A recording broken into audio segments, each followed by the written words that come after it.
and on the right-hand side, you've got a virtual museum that demonstrates the exhibition. So I am going to be fast because I'm on my iPad now, people. So you're going to be thinking, oh, can I do this on my finger? So I'm on my iPad now. Let me just sneakily jump into the virtual museum. Okay. Yeah. Let's see if it's worked. Let's see. I've clicked it on my iPad. Wow. Okay. You see these people? Right. Yo, I thought this would be cool, you know? Yeah. Go. So when, like I mentioned to you, when I first started Forgotten Generations, I've always wanted to have this virtual museum thing that people talk about. Yeah. And we've achieved it. So the personnel, which is in this case 6 male, 1 female, and I tell you, having a female as a part of this is just absolutely fantastic. No, it's amazing. Yeah. There's the female. We're there, and if there's a female, and if you were to press on an image, say that female image. Right. Karen was born in Wolverhampton in 1955. Affinity Xtra, be extra. The views and opinions expressed in this podcast are personal and do not necessarily represent the views of Affinity Xtra. Hey people, this is your boy here, Roger Moore and Affinity Xtra. We celebrate gospel music of black origin, and we know when you hear my voice and I start that, you're gonna wonder which way I'm gonna go today. And the way I'm gonna go, it is the Edge Show today, and I'm with a guest, this is so overdue, people. So overdue. Thanks to our black music historian Kevin Tomlin. He mentioned you know, people say young man, but I have to say elder of the community. Yeah, I gotta say young man. Elder of the community who represents. To be honest, my parents' generation. I would say the born in the West Indies, came over here very young, and came to the UK, a country which was vastly different to back home. A different, not only weather, culture, you know what I mean, just a total different world. And also it's not only struggles but also opportunities that you have in this country as well. So to come over here and to go a route which myself, I've just turned 50, and I remember when I was about a teenager, very young teens, Falkland War was on. Yeah, and I know we just played Argentina, but you know, Falkland Wars were on, and growing up, like Army, West Indians didn't connect. Now, I love history when it comes to wars. It sounds like, why are you a Christian? Wars is what sets borders. Wars are like World War II. I'm a buff. I'm watching the series out there. I'm watching everything. World War One, all the Spanish-American wars, all this. I am in there. Yeah, especially old school. I love old school. No Napoleonic wars and whatsoever. So I'm into these stuff. And I remember doing history lesson at school, and I love my war stuff. And obviously, I was the only black guy in my whole year, so we was there. There's two Asian people with me in the class, a full white class, and they were teasing us, like, "Oh, what's the point? You know, you guys being around talking about history of, you know, World War and whatever." And I have to emphasize Mr. Parker being a white history teacher.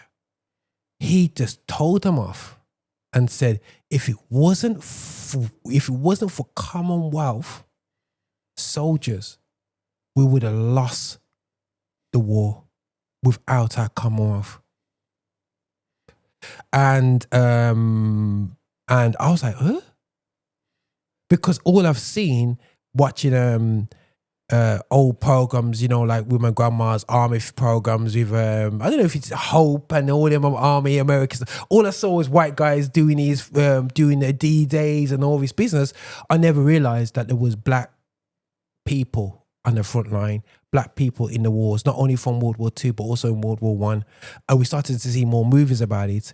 But what shocked me so much when I met my guest here today was the passion that he has towards making sure we do not forget what our input was in not just a little soundbite on Instagram, but to be doing more and actually institutionalizing our input Yeah, it's great to talk about it, but to put it into onto paper. You know what I'm saying?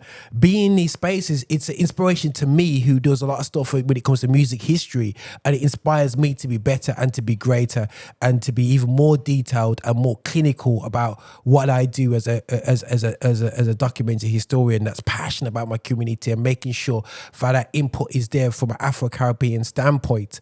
But I'm here with my elder.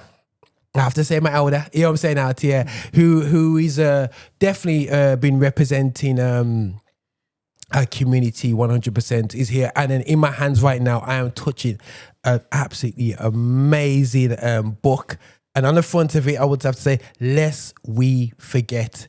And I can't remember where I know that phrase from. I know it, I know that phrase from somewhere, lest we not forget. And it is referring to let's not forget how we got here. And I would just appreciate Donald Campbell for his work so far. And you know what I love? There's plenty more to come. You know what I'm saying? And whatsoever. So I bet he's gone, boy, this man can chatty. But I have to big you up because you have to understand that, I have to publicly salute before we chop it up, because I'm letting everybody know what I know and how you've inspired me from what the little that I know. Yeah.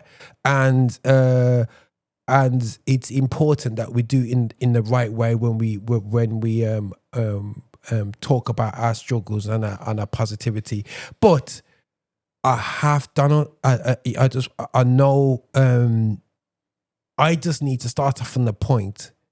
How on earth does a black man find himself in the RAF? Let's just before we start talking about our input in the RAF, how on earth did you, in a time where I'm going, I'm not gonna fight for the Queen. I'll be honest with you, people. Me not die for no Queen. But I know my dad mentioned he looked at the army as an option. I was like, what was there a drive? What was it? What? Just please explain to me. You come to this country and you're ready to go on the trenches for this country. So good afternoon, ladies and gentlemen. It's a pleasure to be here, and thank you, Roger, for giving this opportunity to voice just a few notes, or maybe a few words, or even more than a few words. Beginning up with this question of why I ended up in the Royal Air Force. As Roger was saying, I was born in the Caribbean, in my case, Jamaica. Came in when I was 13, went to school.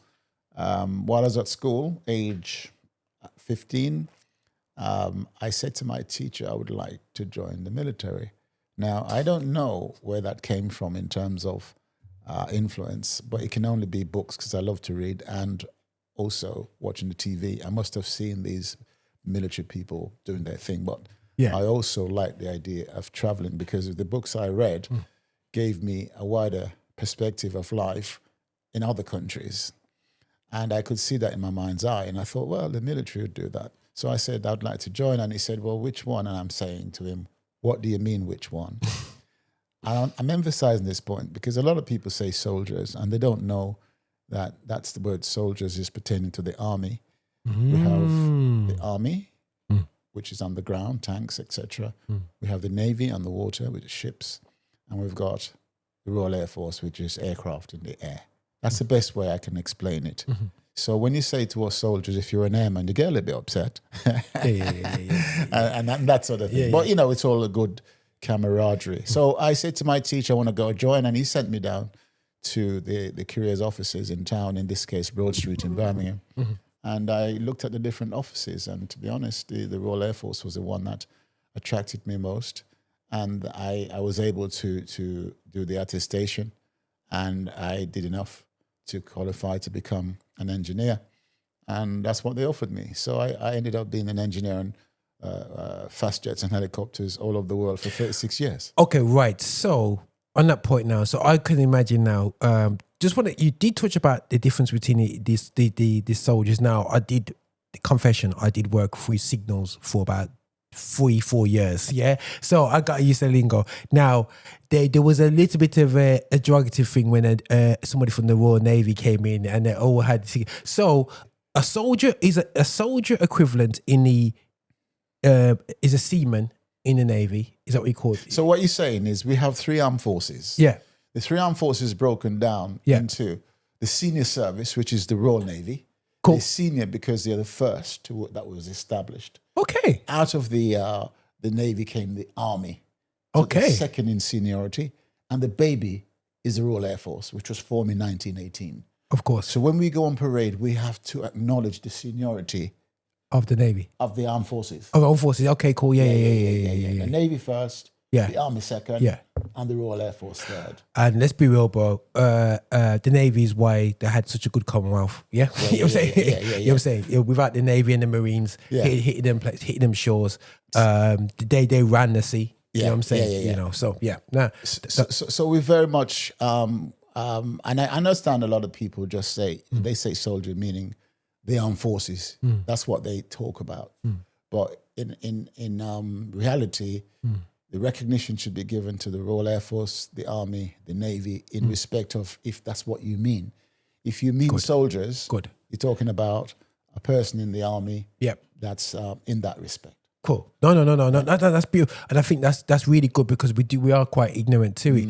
Now, one thing I do know, being a bit of geek in my wars and so on. Now, you said about jets and so on. Now, people going 36 years ago.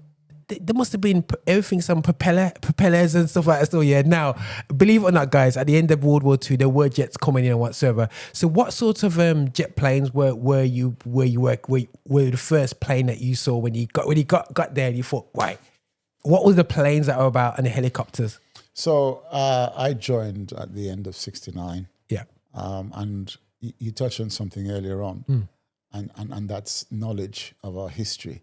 I thought I was one of the first black young men join the Royal Air Force, not knowing that our folks that came here even before the World War I, but definitely during World War I and fought, et cetera, et cetera.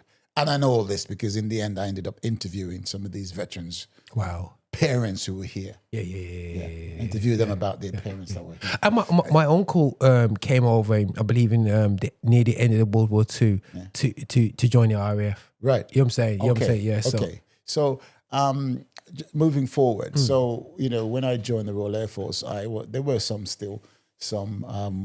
aircrafts from the World War II. Yeah. But there were other aircrafts developing. So my first aircraft that I worked on was a Shackleton, which was a sister to the Lancaster that you see fly with the two. No way. Yeah. That you see fly around the sky now when they're doing sort of honor fly past. Yeah. So you have Lancaster bombers. Yeah, no Lancaster bombers. So you worked on them. Okay. So you had the Spitfire and the Hurricane and the Lancaster. Yeah. Well, the one I first worked on was the Shackleton, which looks very much like the Lancaster that you see flying in the sky. Yeah. So I was very fortunate that I also was sent to Madagascar for 2 months, and I had a trip in one of those for 10 hours flying around the corner of South Africa and all that stuff. Can you imagine that as a 19-year-old boy who came from the center of Birmingham with high-rise flats and all that sort of thing? It's just mind-blowing, really. So that was my first experience in the Royal Air Force. And then I went on to other type of aircraft. Cool. Which was the V-bombers and all that. Okay, V-bombers. Okay, cool. Yeah. So, because I remember the RAF, I never forget when they did the what was the Harrier jet? The Harrier jump jet. Yeah. I remember that was quite when I was younger. That was quite famous for that Harrier jet. Yeah. Well, it's very much an aircraft that once you see it, you want to see it again because it's a vertical takeoff and landing and all that sort of thing, and it's very, very exciting. So I've had a chance to work with them as well. The Jaguar, Tornado, Phantoms, Hawks, and lots of different aircraft. And it's a bit. Being a mechanic for airplane, full stop, whether it's commercial or so on, you got to get it right because you got to make sure that plane don't have no problems at all. 100%. So when you go into training to qualify to become an engineer, it is drummed into you. Airman, get it right first time, every time. Otherwise, people die. And my trade was life support, assisted escape and survival. What that means is that as an aviator, you're going flying in one of these fast jets or in a helicopter, you have to be dressed properly. So all the clothing, the helmet, the oxygen mask, the life jacket, all these sort of things has to be right, fitted correctly, because you're going to go and fly in a fast jet. And what you're fitted with also is an anti-G trouser. But what a lot of people don't know is about aviation physiology, what happens to the human being when they fly through the air at speed and turn. So you turn upwards for positive G, downwards for negative G. And when you go around in a circle, it's called transverse gravity. What happens to gravity when you experience it as a person? The blood flows from your head to your feet. And if you sustain that for a while, you get a blackout. So we fit all these people you see going on a fast jet, and it was my job to do that, with an anti-G trouser that inflate at 2.5 gravity and grabs you really tight and keep the blood in the upper part of the body. That's essential. This is, you're actually drawing a line. Sorry, guys, if this sounds like I'm going into a geek war talk here. Yes, no, because like when I'm watching documentaries of certain pilots in the maybe the Korean War or so in the early jets, and they're pulling up and they're literally ready to blank. They go up and they're trying to get away and they literally blank out. They said get to so much G's and they almost knock themselves out before they go back down. And I'm like, wow. Yeah. So it's absolutely essential. And the other thing that is part of aviation physiology is that when you fly at speed, as I mentioned, poor gravity, but also when you go above 10,000 feet, you're lacking in oxygen. So you've got oxygen automatically given to you so you can actually breathe. And the other part of my work was also the ejector seat in terms of what goes into the ejector seat. So you're sitting on the life raft on the back, and also there's a parachute. And in the event of an emergency, you've got to get out of that aircraft. And if it's flying at speed, you can't climb out of the aircraft. You have to be projected. So that ejector seat, when you pull the handle, between 1.5 seconds and 5 seconds, you're actually dangling at the end of a parachute. Jeez. And that has to work first time, every time, everything automatically. And there's several mechanisms put together to make that work. So a big part of all of that was my trade, and I had to get it right. Yeah. And you know what's scared? I was saying, Donald, to somebody the other day, I said, I feel like we're around a generation that you don't have to get it. There's so many, you got chances. And sometimes when you come into the adult world, let me be real with you, to succeed, you got to be in a world where failure means you either affect yourself or people die. You know what I'm saying? And that critical edge of it, sometimes we just oblivious to that. Yes. You know what I'm saying? Yes. I don't know if you guys would call us civvies. You know what I'm saying? You laugh, as civilians, don't realize that. And I know you're all thinking this, and I will ask Donald the question, but you know how to use a gun, don't you? Well, it's a matter. We'll probably in a sense say a rifle. Yeah. Which okay. Rifle. It's a more correct term. But a gun. We all understand a gun. But when you join the military, you get taught to use certain language, and I like that. you're all taught to use a rifle, no matter which armed force you're in, Navy, Army, or Royal Air Force, because you first and foremost must be able to defend yourself, the actual station, the unit that you're on, and the people around you. So you have to be trained, go on a range, you're given so many rounds of ammunition, and you have to be able to shoot in a certain way so that it doesn't stray and hit somebody you don't want to hit. So you have to qualify, in other words, before they give you that weapon to shoot. Wow, so your qualifications. Wow, okay, cool. So guys, just in case anybody was going, get it. He's like, oh, easy, come on, man. You got, and you know what? We do watch a load of, I am guilty, guys. I watch all these movies where they just get, all of a sudden they can get the little handgun and shoot somebody 100 meters away, and you're going, my friend always tells me, big up to Turner, he's gonna laugh at me say this. He always laughs at me because I watch the movies and he goes, Fatcha, he's not like that. You cannot run and hit somebody like that still. You know what I'm saying? Yeah. And the point is, you are taught exactly how to do it. So whether or not you're kneeling, you're lying down, or you're standing up, you are taught in all those ways. Wow. And then you have to qualify by actually shooting at a target. And if you can't do that, chances are they probably won't give you a weapon anyway until you meet those targets. It's essential. No, that's amazing. That's amazing. Now, And I'm going through this because it's going to set us up nicely for these guys. Because I'm asking the questions about a young guy like me would say, what on earth is a black guy doing in the army? You know what I'm saying? I know people in there now, but like back in the day, in a society which was cold to black people, yeah. Now, and this is my ignorant perspective, yeah. But so I'm here to learn. I'm not telling you what it was like in there, but we all face wherever we were in society, there was racism. Let's be real, and I would say racism in terms of the level of ignorance towards who we are, and then they get to know you and become great pals. So I fully get that. But was it rough being a black guy walking in? Did everybody just gone quiet? Well, when you join, in my case, the Royal Air Force, you are one of a lot of youngsters. Yeah. And in those days, probably still is now, it's between 16 and a half to, say, about 20. Some are older, but that's about it. So you are joining a lot of other youngsters, in my case, blokes, because, the girls go a separate way. And they are just as naive and anxious as to what is tomorrow going to bring. Yeah. And then you're all you're all together in whatever you're going to do. Of course, once you settle down and everything, then you know that that's got to come into it, because you're also dealing with people who are experienced in there already, and they're the one that's going to actually segregate you from others in terms of because of your color.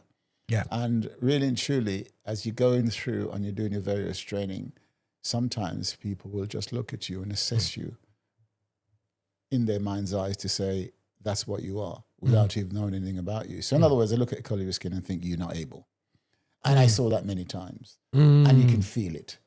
So, you either verbally say something or you demonstrate that you're capable. And after a while, then they see your capability and whether or not you've got the leadership in you to lead the rest. Okay. On all this sort of thing. So you meet several different incidents or occasions like that, and you either shy away from it or you deal with it. And I looked at it and I thought, you know what? I'm going to deal with this, because you can get it wrong. You can flare up and make a noise and thump somebody in their mouth or whatever it is. Or you can say, how am I going to deal with this so it's in my favor? So I then look at it and say, okay, right, I'm going to make sure it works for me. And Beautiful. I like that to deal with it properly. Yeah. No. That's and I think that's what I think today, because of the voice that we have through these platforms, I think we can almost verbalize the struggles that we had. But I feel that that's what we had to do. We had to rise above. Yes. There was two ways: you either physically fight, or you just show who you are. Just show you are better. Have to do. I talked to a friend of mine, and we talked about being twice as better, 3 times as better. As much as it's not fair, but you had to be that. And I think like us being that now, we have to capitalize that. We've proven that we are as good. Yeah. Now it's time to actually let's leave it now. Let's not go back and let's live on it and appreciate that. So, and I'm sorry for all the war talk, because I'm excited about that part, by the way, people. But the war that you would have served, that technically could have been your first war, would have been the Falklands. Is that correct? So my first experience of that conflict, should we say, was Northern Ireland. I was 18. Wow. So I've been done the training.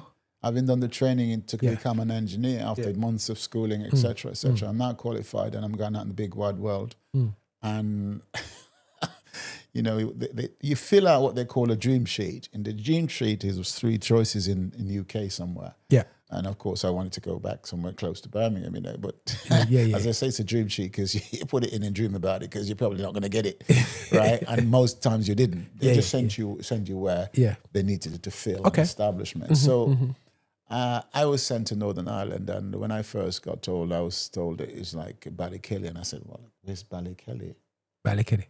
And they said Northern Ireland. I said, "Where's Northern Ireland?" I'm from Birmingham, high-rise flats and all that sort of thing. And I'm running around in Birmingham doing my thing. I haven't even heard about but the conflict was going on in Northern Ireland. So there I was with my mate, both 18, ended up 7 hours on the ferry from here overnight on the Irish Sea.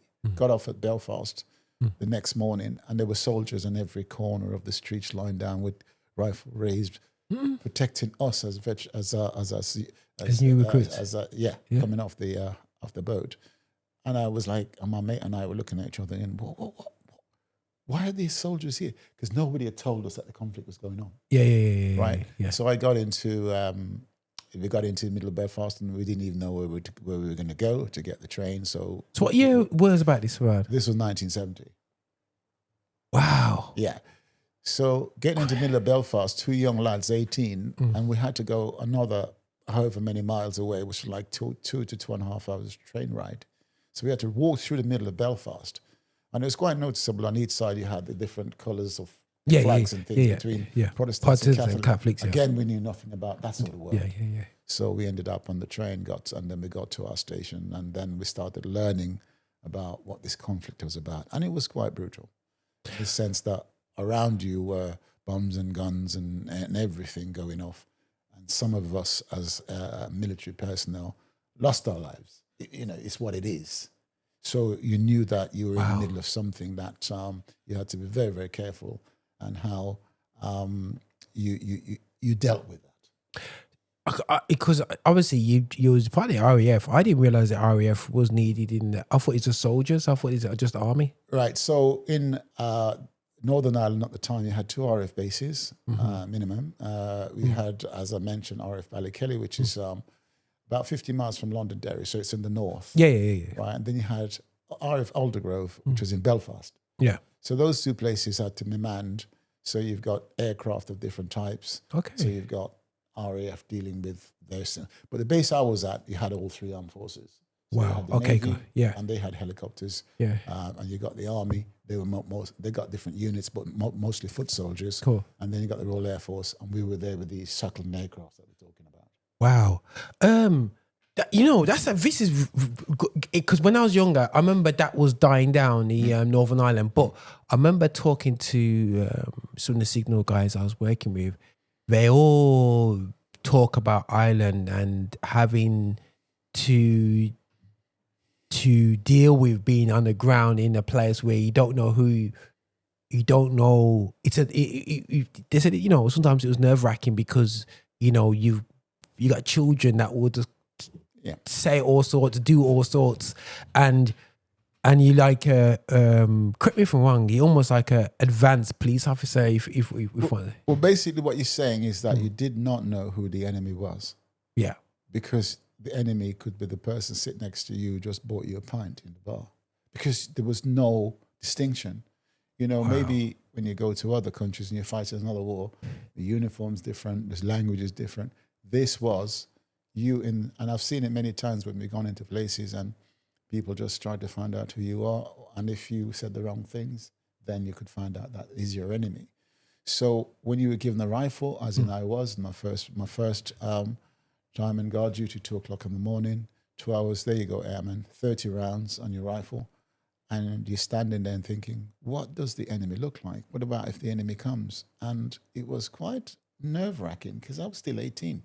Wow. And all of a sudden, I'm not in Birmingham anymore, and I'm not in the bosom of my family. Yeah. You now have to stand up and be counted because you're now defending not just the station, but the realm.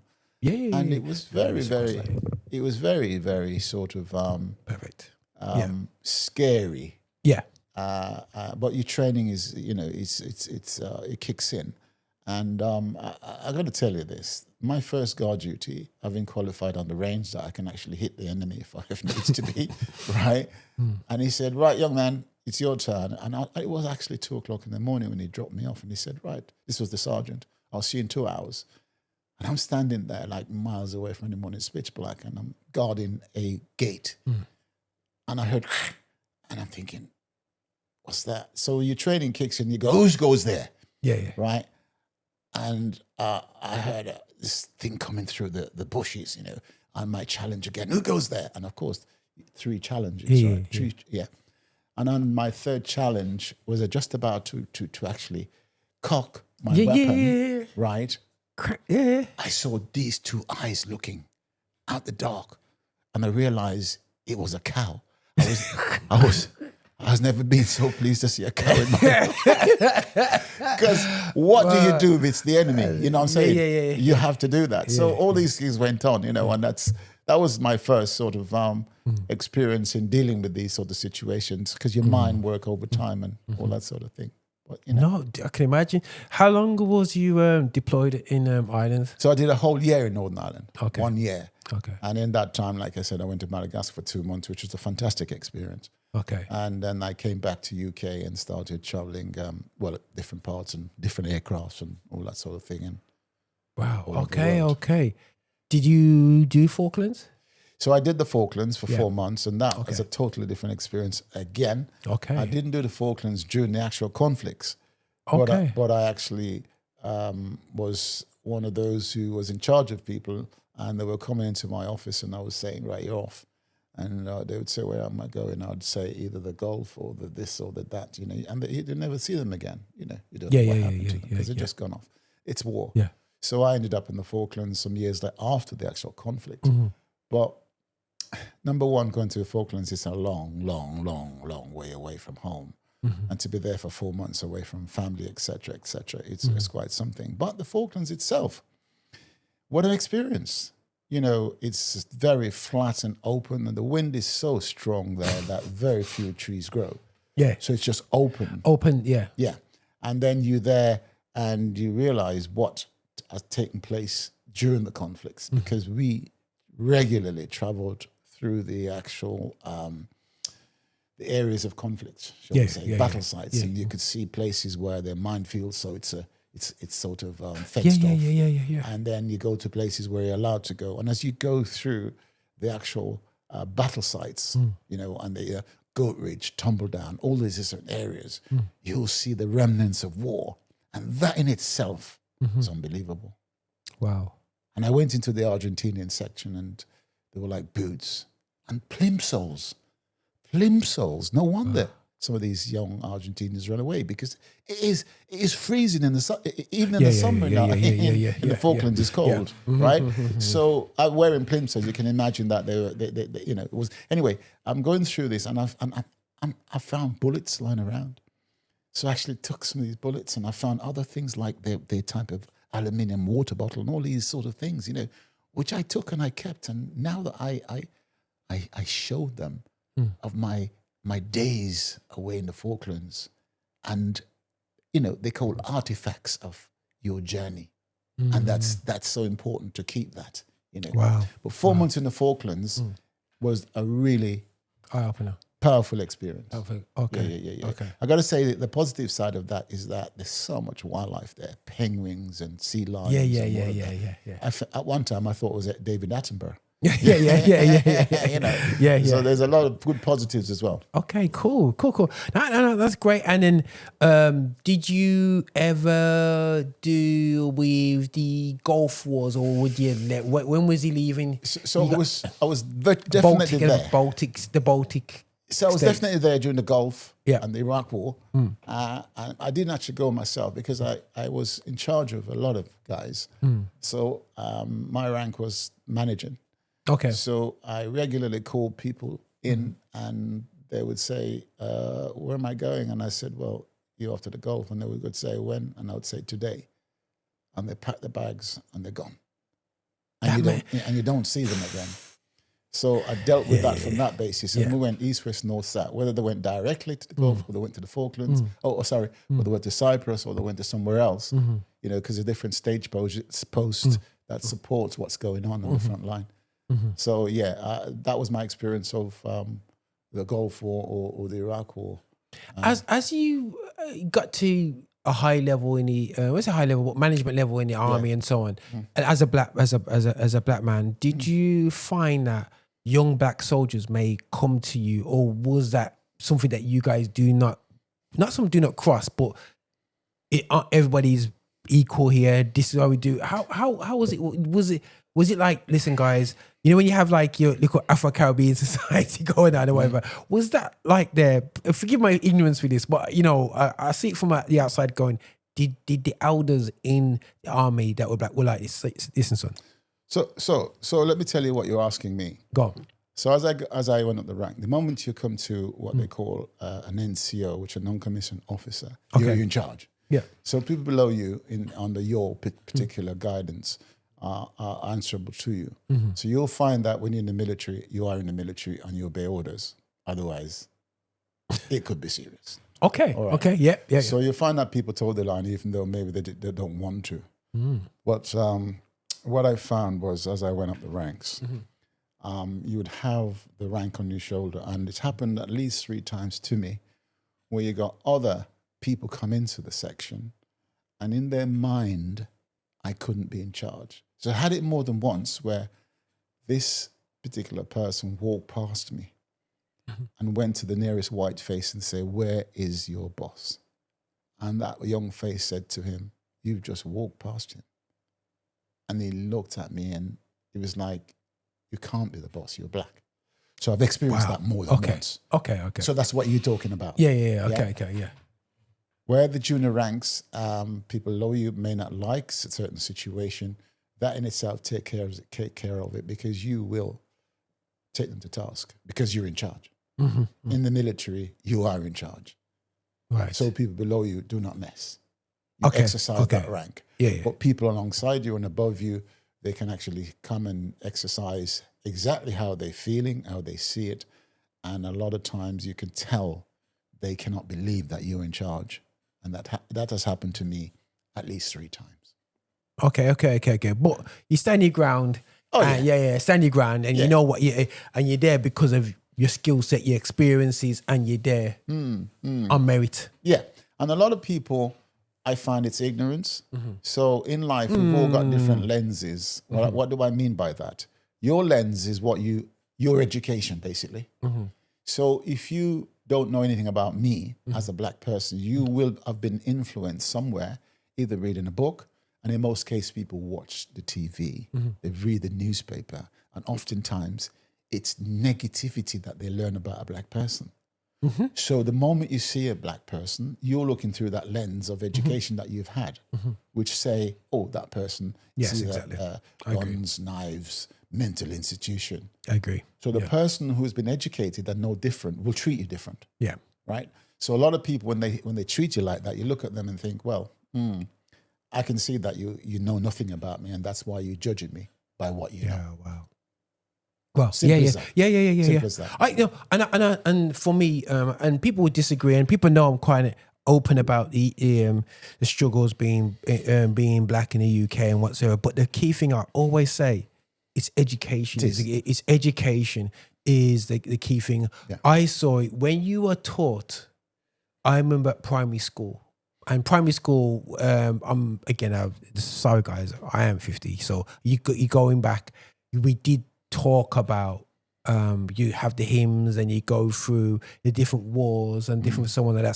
So we touch a bit about the Crimean War when you look at Florence Nightingale. Yeah. You know what I'm saying? But no one don't talk about Mary Seacole. But you know what I mean? You talk about Nightingale. You had the £1 note with Nightingale on top, but nobody realized it was a Jamaican woman who was a key person that was really taking care of the soldiers way closer to the lines. Absolutely. But you know what? It's because of education. They never saw that. And because the £1 note will always have Florence Nightingale on there, you know. Also, when I was younger, the first time I ever saw the Commonwealth, I never forget it, you know, it was taught to us. I was still in the infant stage. I should have been around about 8, and I was taught, this is us civilizing the world. British civilized the world. We control, further the world and so on. So when you taught that, you're thinking, yes, we're doing a good service here. It's because they're educated from a perspective. You know what I mean? Yes. Christopher Columbus discovered. How do you discover? When there's already people there. You know what I'm saying? So it's just these certain things. You don't really question that. To the other day, you're thinking, we always say this Christopher Columbus discovered, but he didn't discover. You know what I'm saying? But little things like that, it's nothing bad, but it's just down to education. But it has a far-reaching effect in that I've seen people born here, as in black people. And as I do often, I go around the country and I do talks in schools, churches, universities, etc., etc. And I did a talk in a church once, and I came out, and this family mother, 2 kids, and her husband, stopped me in the street and said, until I hear you spoke this afternoon on the up on the stage there, I said to myself, I would never buy a puppy. And I said, well, why is that then? She said, because I only seen on TV the white person wearing a puppy. I've never seen a black person. So I'm saying to myself, why am I supporting that? Wow. And when I explained to them, which I did in the church, I said, well, the puppy is a representation of military presence on the front line. And I said, I can tell you, when you're on the front line, the bullet has no discrimination whatsoever. It will kill you, whatever color you are. And they designed the puppy to represent those who are on the front line, et cetera, or serve in whichever way, to say, that's your service. And that's what the red puppy represents. She goes, wow. That's a wow for me as well. That's a wow. I'll buy a puppy from now. Okay, cool. I'm not getting a big puppy, the big big ones. Yeah. But I do not so much struggle with puppy, but that's a good point there, because it's not a country's kind of like flag or anything. It represents the sacrifice of men and women. Everyone. You know what I'm saying? Service. Let's say service. I remember they always use the word service. Men and women. Who sacrifice themselves, whether you agree or disagree for the cause. But for the cause, that's a separate thing. I think we get mixed up with the causes. Yes. Because you guys are not into debating. As you said, it's a tight ship. You're not into debating. Oh, I don't agree with us going to the Falklands, so I'm not going. I'm staying here this week. There's no debate, is there? No. You join the military and you sign on the dotted line that you will obey orders. And the whole point about it is that the government make decisions and you obey those decisions, agree or not. You have conscientious objectors and you will get yourself into a spot of trouble, in doing that. And people have done it. But by and large, when you sign a dotted line, you get an order, you go and you carry that order out. And that's it. That's brilliant. It's brilliant. Another I'm sorry I'm asking all these cheeky little questions, but here's another little one here, Sometimes when we see our families join up establishments like the army and the police force, did you have any sort of family kind of going, what are you doing that for? Or was it, because I know people get gone funny with when we join up establishments almost enforcement establishments. I fully understand what you're saying, because I've seen a lot of that. But at the time when I did it as a young lad, the only problem I had was the girls saying, "What are you running around joining?" It was some girls. The lads who I was associated with, as youngsters in school, whatever, they were thinking, wow, I'd like to do that as well. A lot of the lads. Okay, cool. And some of them did, and some tried and didn't make it, because not everybody can make it. Can make it, right? But in my circle, a lot of them, I didn't get that objection as such. It was, that's an interesting thing that you're doing there. And the girls were looking at it differently, either you're going to get killed or whatever. As a lot of people do, but also the fact that I was going to go away. That was it. But I do know what you're talking about, in the sense that, especially the police, there seems to be a thing within our world, as the black world, that it's the enemy, the people. The Babylon. And what I say to people, whether it's the armed force, or the police is actually classed as an armed force as well. So whether it's the police or the Navy, Army, Royal Air Force, you've got to think in a wider perspective. You've got to say to yourself, you know what? This is a country where we are, and we're not going anywhere, right? So it's our country. And it's no longer saying that it's the white man's army or the Navy or that conversation should now be put aside and say we are embedded in this society. In the society. We're intertwined. We're having children, we're having grandchildren, and we have ourselves. So if we're going to be a part of this, and we are, it's not if anymore, we should be at the table to say, this is how we see it from our perspective. Yeah. So if you need to change something to accommodate us as a people, then let's have a conversation and do that. But don't stand on the outside and saying, them people, the police or whatever. No. You need to be a part of it. And it's the same with the armed forces. We need to have a defense. If we don't have defense, anybody as a nation could walk in and take over the United Kingdom. And if you're going to have a defense, you've got to have an Army, Navy, Air Force, etc. And who's going to populate that? Us as a people. So let's not extricate ourselves from that. Let's say those who want to be a part of the armed force, let them, because we need it. Because ultimately, your son, your daughter, whoever it is protecting you as a family.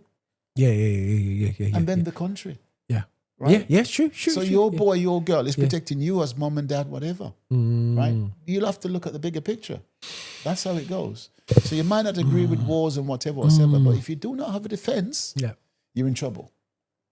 Yeah. And to have a defense, you need people. And the people are us, whatever color you are in this country.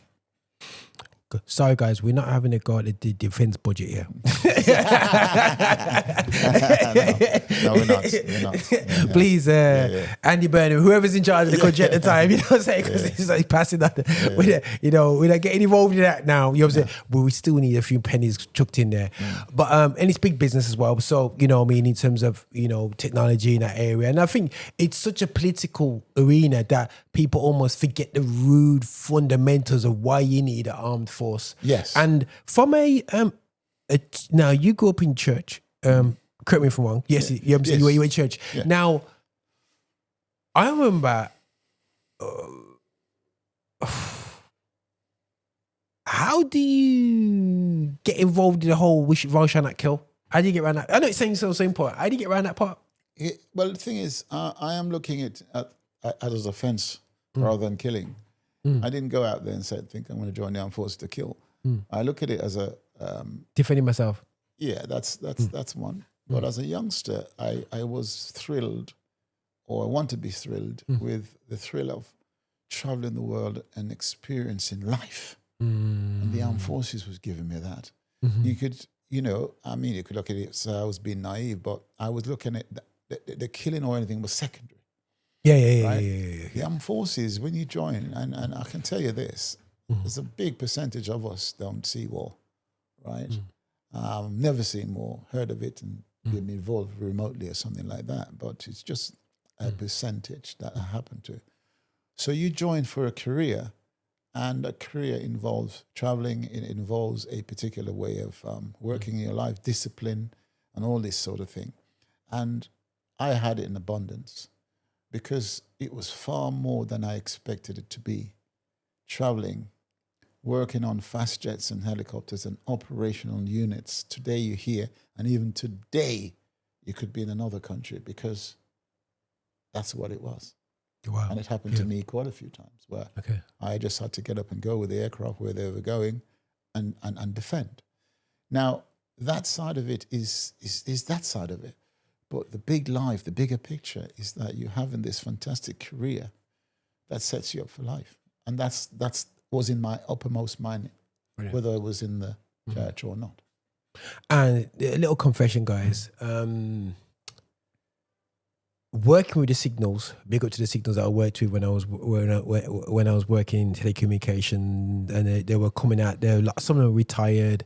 Like we retired in the army, and what really pushed me to leave work and go for it was their mentality. You know, when you've been grown up, they're seeing everything, and they're thinking, you could sit down and talk to your grandchildren and talk about stories of being in Belize, eating iguanas, going up to see him laughing, because he knows what it tastes like. It tastes like chicken or something.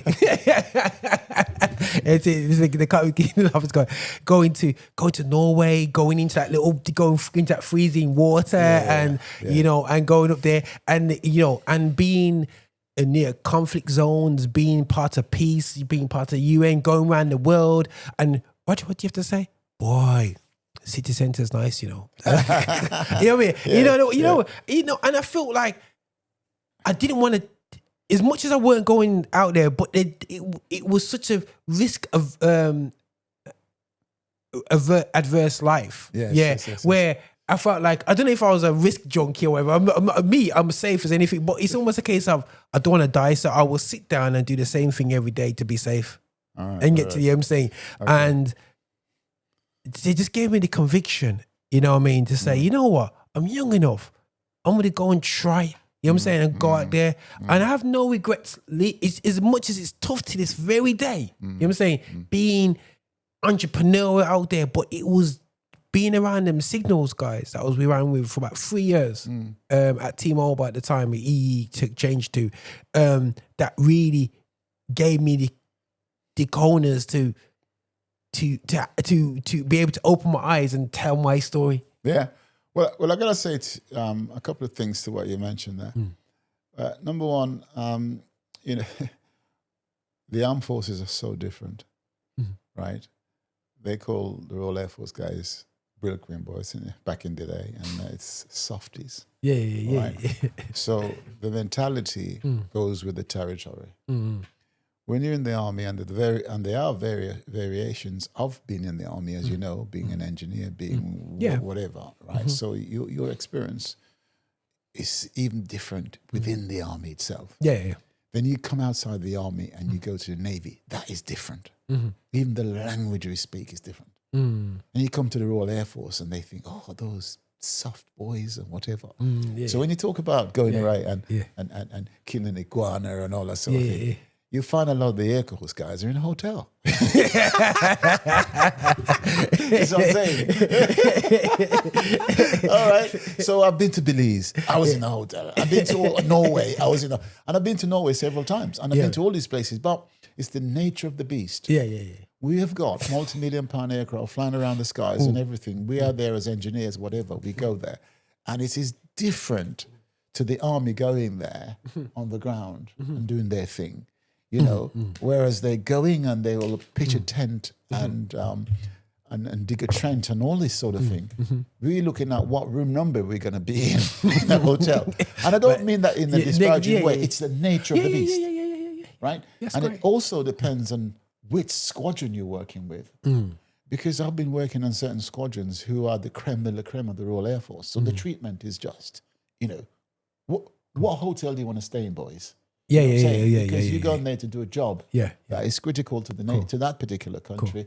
And this is what's required. Did you work at paras and stuff, like paratroopers and stuff? I didn't work with paratroopers. No, I was totally different. It's a different role. I mean, I was mainly on operational units on sort of frontline stuff. Okay, So most of my years were with the fast jets. Like the Harriers and Phantoms, Tornadoes, and that sort of thing. That world is completely different to being on the ground, or being on the sea. You know, it's all different. Cool. So if you talk to a person in the Navy, they will say how different it was for them, and the same in the army. Yeah, but I loved it. No, and people are thinking, why are we talking big man army talkers? Because the thing is, guys, you know what it is as well. I think that we don't have the blessed to hear some people from our community who has done, I'm not going to done time, that have served and actually come out and is prepared to have a conversation about it. That's why I'm quite excited. Just having a conversation. It's almost ones where you go, oh, you were in the army. You know what I'm saying? It's like, you know, and no one knows. It's like you have to ask your aunt. He said, oh, uncle's back from the army. Yeah, he's never came back the same, you know. Oh, he did, you know, the talk that sort of, and you never will be the same. Even if people see me when my childhood and they see me now. Sometimes people say to me, yeah, Roger, you're different now. After you go through some experiences, like that's just life. You mean? Well, you have a variations of that, those differences. And a part of what I do, which we're going to talk about, I'm sure, is looking at the mental side of us as a people. So I did a research with Chester University, and that research was looking at why we joined, what happened during our service. Is this research after you left the army? Yeah. Last year. Did you last year? Okay, go for it. Let's go. Let's chop it up. So as a part of my experience of what I do for the Forgotten Generations, I interview people all over the world, young, middle-aged, elderly, military, civilians, etc., etc. They found it quite a bit difficult to interview people of color, and they were quite truthful about it. Yeah. So because of my experience of interviewing and also being in the armed forces, yes, of course, they said, "Can I help them out as part of the research?" Which was fantastic. Yeah. So I interviewed quite a few Army, Navy, and Air Force personnel. Yeah. And it's amazing because the interview was looking at the effects that joining the military can and does have on people. Because a lot of us experience differences in terms of where we served. So there, a lot of us leave with post-traumatic stress disorder. Yeah. So therefore, the suicide rate in the community is quite high from a veteran's point of view. Now, that's not to scare people who wants to go and join whatever, because it doesn't happen to everyone, but it does happen. So we have to face reality. Yes, It does happen. And that reality now is to look at what we're going to do for those people who have served. You know, they're not to be abandoned once they leave. So we need to set up a mechanism where they're looked after, you know, housing and the medical world and all this sort of thing. Because as a military person, you are trained to be tough because that's what it is. And that toughness can go beyond certain points where you keep it inside, especially as a male, right? Or you think you have to be, you know, Tough. the tough person. Yeah. Well, a lot of times you don't need to, or you don't have to be tough because you're suffering, and that you should tell it to other people so that people know what you're getting from. And that's what a lot of people don't do. They bottle it up. Do you feel that being in our community, and I remember when I watch again, guys, I only can go from a TV perspective, yeah. I noticed in America when people say, oh, I served, they go, oh, yeah, thank you for your service. And I feel like in the Afro-Caribbean community, do you ever get thanked for your service? Well, in that sort of way? I can tell you now, Go I've been on. set up the Forgotten Generations and go around with medals on our chests. And I have to mention my colleagues who go around with me doing for years, 10 years or more. One of them is 101 last week. You know, I got to tell you that people are so absolutely amazed. Why don't I know about this? Okay. I'm telling you. Yeah. This is now, it's like Sorry, let's go a show fuse has been lit. Yeah. And it's absolutely amazing. And what we're doing is educating people about our service, and people want to know. That's our Black community. And then we're talking about other communities who don't know that we serve, and we're educating them as well to say that, yes, we have served, right? And Britain is what it is because of us Great. serving. No, it's good, and I'm glad we kick back because we are very sometimes we get caught up with our natural response and we don't realize what the thing. And I'm going for the book, guys. Yeah, now lest we forget. Right, so let's go back. Let's go back now. So a few years back, obviously, Donald, something triggered in you to start to collate conversations, and I'm gonna go on. I'm gonna just make sure everybody here. We're gonna put this in the link as well, in the links, but I'm gonna say it verbally as well, so you guys can always jump into the website if you're listening in. theforgottengenerations.com. Now, first and foremost, how did you come to that? The forgotten generation. Do you feel like we just never we've forgotten that we've had uncles? I got a great uncle who served in the war, but he never told us. Right. So I saw my Uncle Val, you know, he would never tell us. I mean, it's not until the other day my Uncle Lawrence started talking about his stories. I'm going, imagine your uncle served in my Uncle Val. Like I remember him, like I remember Uncle Val. And he didn't come. You think he'll be sitting down going, come, you know, when you watch TV and he say, come kids, let me give you some army story. You know, he'll say, you know, and I know that he didn't go on footline, but he was in the RAF, but there were stories there. Oh, yeah. And the thing massive. is, it's like, why didn't you tell me, Uncle Val? Right. So there's a bit of a long answer to that question, but it's important, right? Yeah. So, like I said, I was born in Jamaica and I came across here. My story, my life story, I see it as, you know, that must have happened to thousands of people. Yeah. So I decided to write a book, and that book is called My Path of Life. 1, because you've got 2 and 3 coming, right? So it's a trilogy of my life that I want to expose out there because I think it's worth knowing.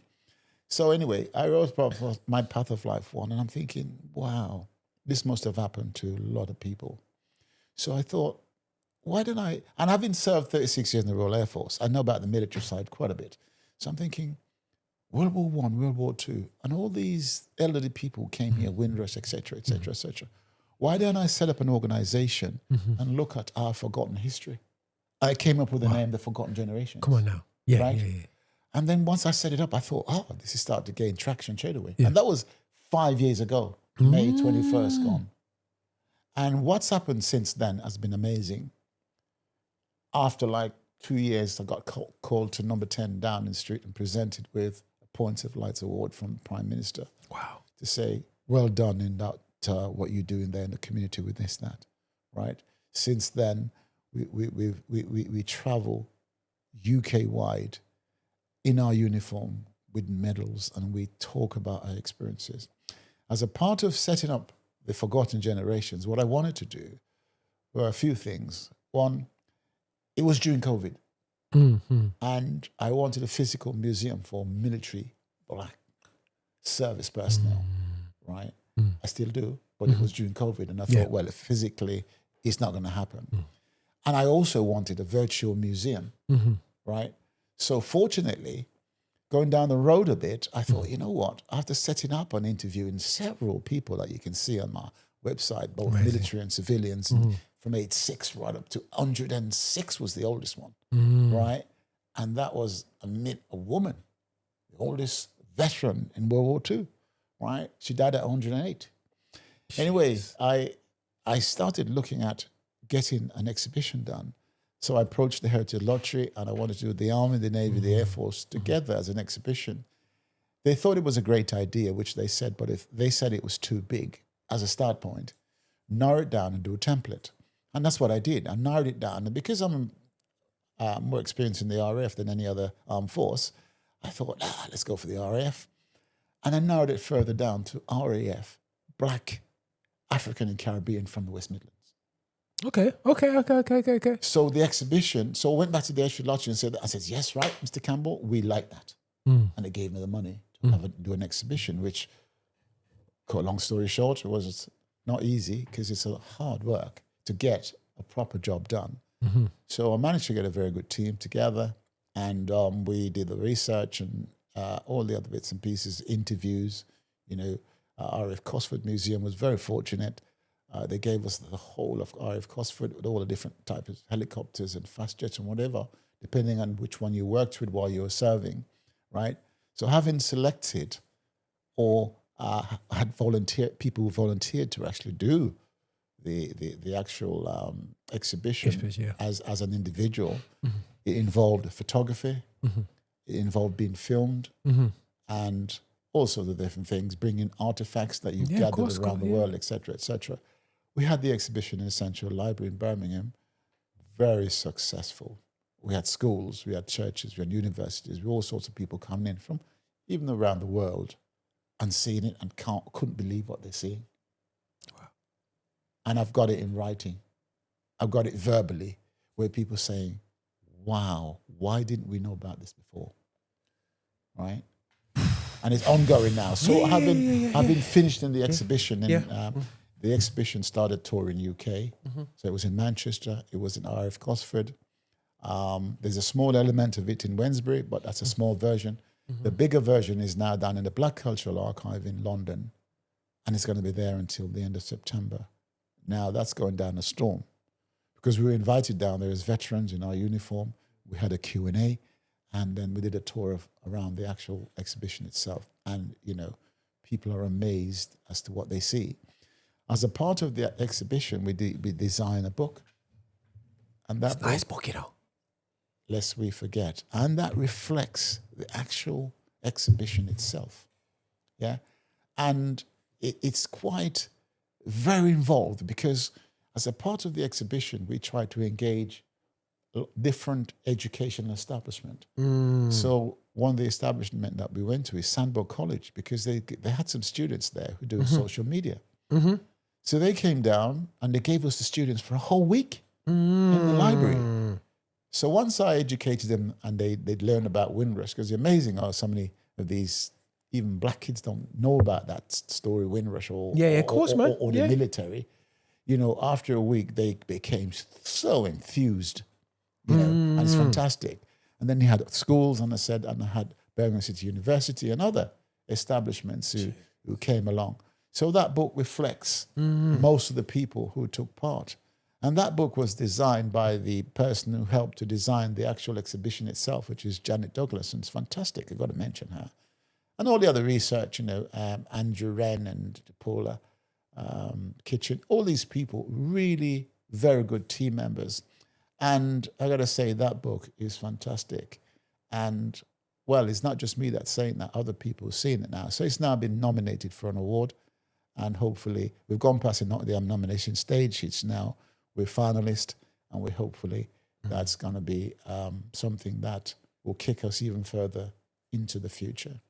So the Forgotten Generations at the moment is doing extremely well, and we've got other projects in mind, and we will announce the projects that we've got in mind. They're quite big projects, and a very, very important stage, the next project. So watch your space, as they say. Yeah, sorry guys, I was fasting because I'm looking at the picture. As you're saying there, I'm going exactly as you're saying, I'm going, yep, I see the people, I see go through the faces. I'm just amazed. And you know what's really cool? I am very much into making things easy to read because of my own personal way I absorb information. And it's cool, it's colourful. And I'm making sure that he doesn't leave his space with his copy. He's leaving a copy behind. So don't worry about that. So I'm laughing, whichever way you have to do cash deal or whatever you have to do, man. You know what I'm saying? Monzo account, whatever, PayPal. You know what I'm saying? You do Apple Pay. You know what I mean? Yeah. So if I can interject there and say that, there is a link where you can actually get it. Cool. We'll put it in the description as well. Yeah. We can put a link in, but it's only to addresses in UK because I haven't actually got it onto the bigger world yet, but you can actually get onto that link, and I have been doing it for the past few months. I post your copy out once you access that online. Absolutely amazing. Now, what I'm going to do, guys, I'm going to quickly go through the website as well. Yeah, so we're going to go through the website. I'm going to bring it onto the screen. Yeah, I'm going to go through the website, and you just explain the website through and whatsoever. So hopefully that my battery better not mess me about here still. But anyway, let's do this. So anybody who's watching right now, this is what happens. This is what you see when you go to this website, The Forgotten Generations, and it's plural, generations.com. Yeah? So go for it, sir. Yeah. And when you say plural, thank you for emphasizing that, because you need that S as in generations.com to get into that. Then you'll get onto the website. You can see now, you can see that the website on the left, and in the middle, you've got the Lest We Forget, which is the exhibition I talked about. And on the right-hand side, you've got a virtual museum that demonstrates the exhibition. So I am going to be fast because I'm on my iPad now, people. So you're going to thinking, oh, can I do this on my finger? So I'm on my iPad now. Let me just sneakily jump into the virtual museum. Okay. Let's see if this works. Let's see. I've clicked it on my iPad. Ooh, exit tool. Yeah. Wow. Okay. You see these people? Right. Yo, I thought this would be cool, Yeah. Go. So like I mentioned to you, when I first started Forgotten Generations, I've always wanted to have this virtual museum thing that people talk about. Yeah. And we've achieved it. So the personnel, which is in this case 6 male, 1 female, and I tell you, having a female as a part of this is just absolutely fantastic. No, it's amazing. Yeah. There's the female. We're there. And if there's a female, and if you were to press on an image, say that female. Image. Right. Karen was born in Wolverhampton in 1955 to parents of the Windrush generation. She was brought up in a caring family with strong values by her mother. Right. She's accepted. Say, wait, just my parents. Here's go. So on that page, you see 2 highlighted links. So those links are pertaining to the interviews that we've had as individuals. So you can see the full interviews, but each person in the interview will ask the same question, 7 questions. So you're getting an answer differently because we all have different experiences. Of course, brilliant. Right? And then the other link are the artifacts. Okay, right. So let me just be fast and go to the artifacts. Right. Ooh. Yeah, it'll come up. Accept. So if you go in there, you'll see Karen at different stages of her service. Sister Karen. And that's what Karen looked like back in the young days. And that's a dog. If you go back to the left, that's Carol's dog tag that she had when she went to the Falklands.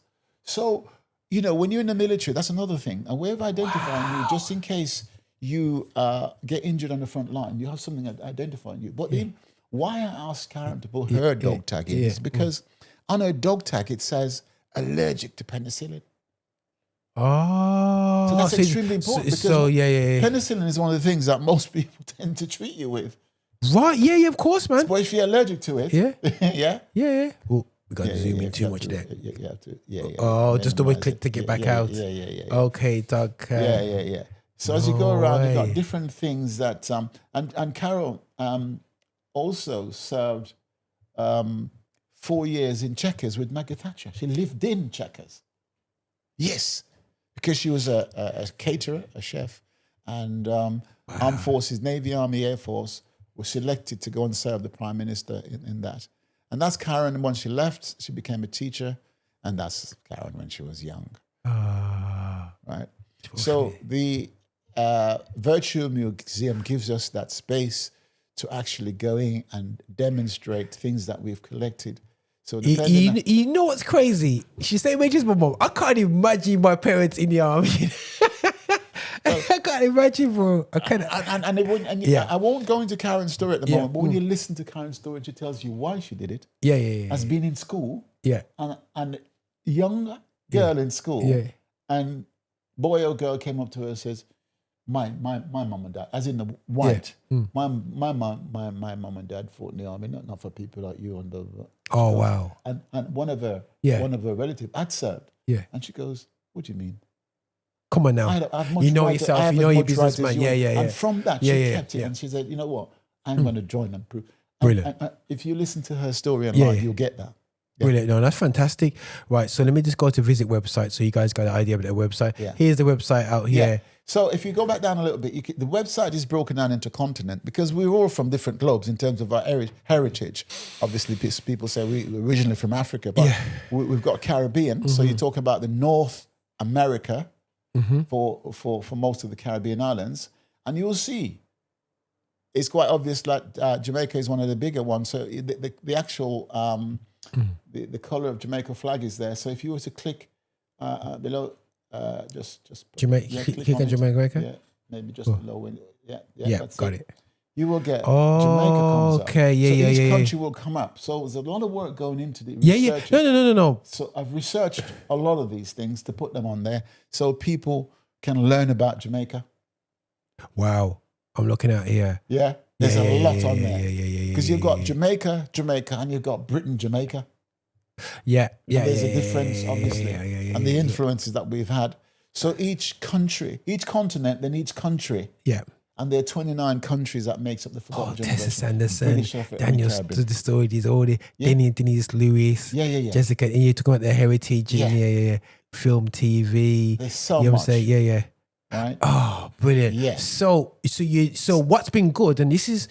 For anybody who knows what I've been doing as well with the heritage and stuff, you cannot, and which I love about this website, you cannot look at the particular subject you're looking at without taking on the context of the situation. Yes. You cannot look and go, right, that's a life experience of the army, and there's focus and there's talk about that alone, because the context of, okay, you have Jamaican heritage, what are you doing here?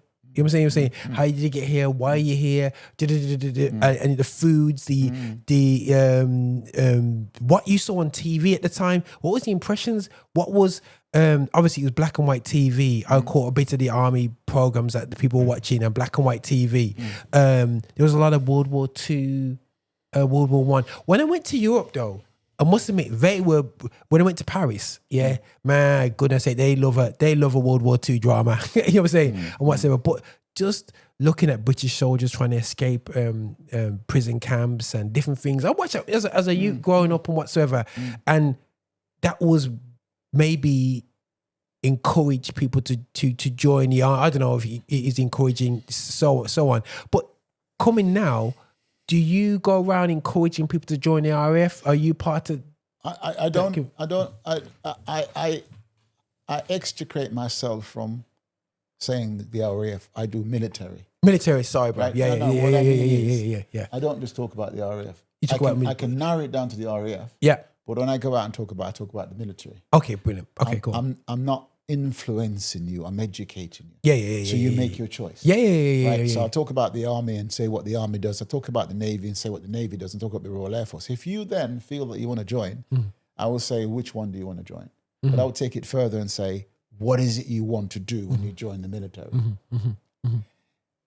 Whatever you want to do, I'd say, you know what? Make sure you get your education. It's key.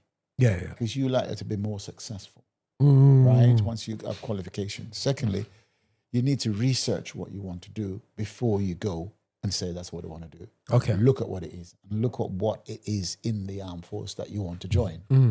Because they're all different. Do the same thing, but it's slightly different because it's the armed force itself. It's such a wide scope. Yeah. So research into what you want, and today's technology allows you to get a lot of knowledge here, there, and everywhere. So if you're interested in joining any one of these armed forces, I don't sell individual ones to you.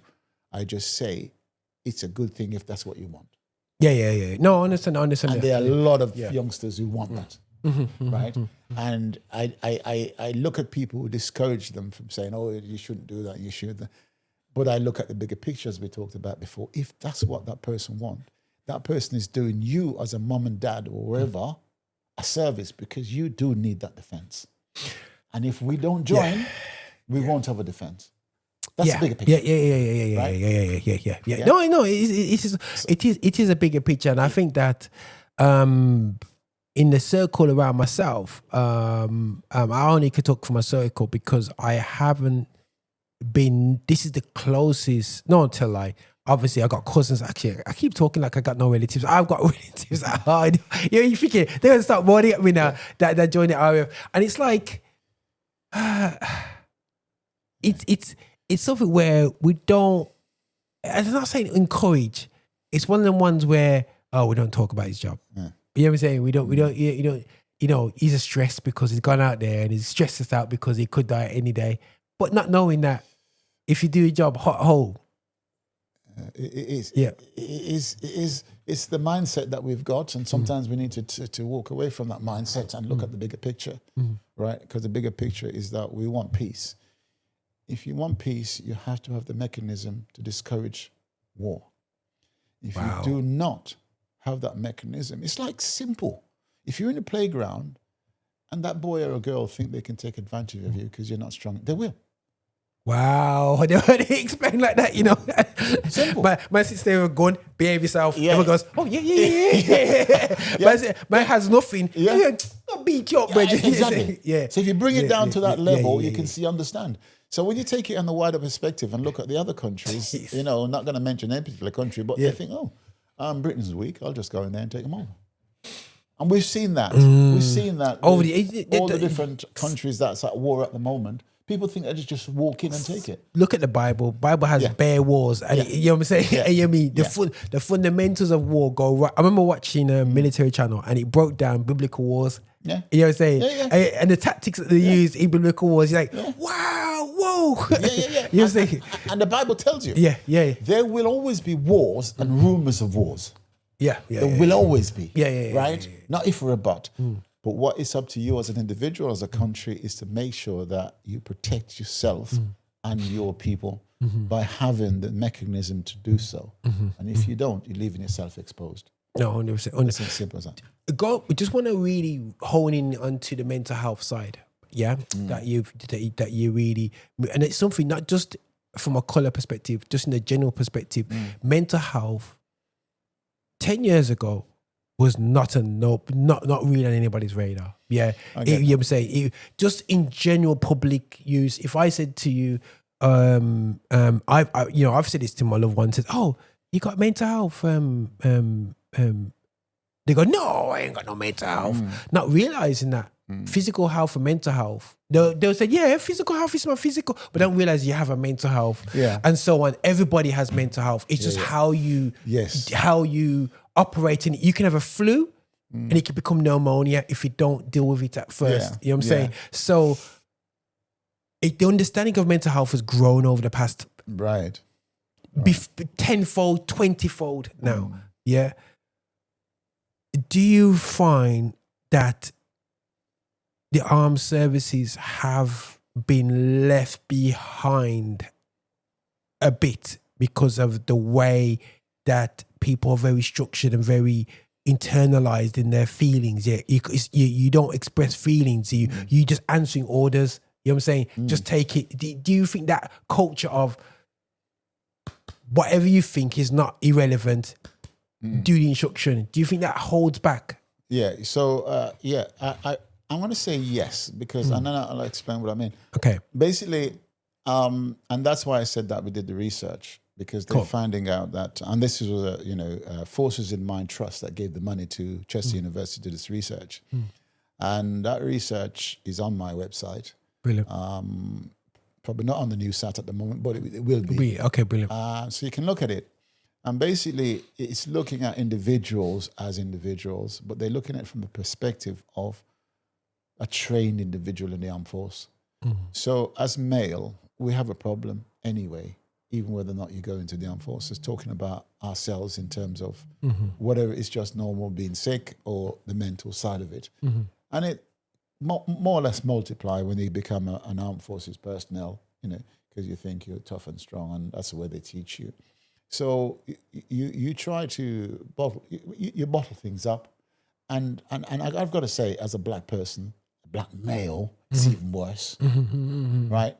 So we struggle with our own inner battles, without either one knowing how to express it, to knowing how to deal with it, and we don't even share it, because oftentimes sharing is half the problem. All right, because you can get help the moment you share it. So I've dealt with a few people, and this mental health goes right across whether you've been in the armed forces or not. That problem is there. Yeah. Right, and there's a multitude of different layers of it and different reasons for it. So it is a big problem. And if you look at the mental institution, you see it's actually full of a lot of black youngsters. Whether and the public tells you that some of them shouldn't be there because it's wrongfully so, but the ratio in comparison to the percentage of black to white is way off scale, right? So it's just not armed forces personnel, but because I'm dealing with the armed forces, I interview so many people, and when they talk to me, and I sort of extricate from them certain things, they realize that nobody's ever spoken to them about these sort of things before. And they go into themselves and they think, oh my God, I've never emptied that inside. And you do need to talk about it. Yeah. Right? Because the moment you speak to people about what's going on inside, that's half the battle. Right? And some of them struggle greatly. But mental institution on a whole, and then you drill down into black male, is one of the biggest problems that we've got in this country. Yeah. And, I think that it's concerning, very concerning. It is. And I do feel that the upper lip kind of approach that we do have, I don't think we're there for people there. Yeah. Sorry,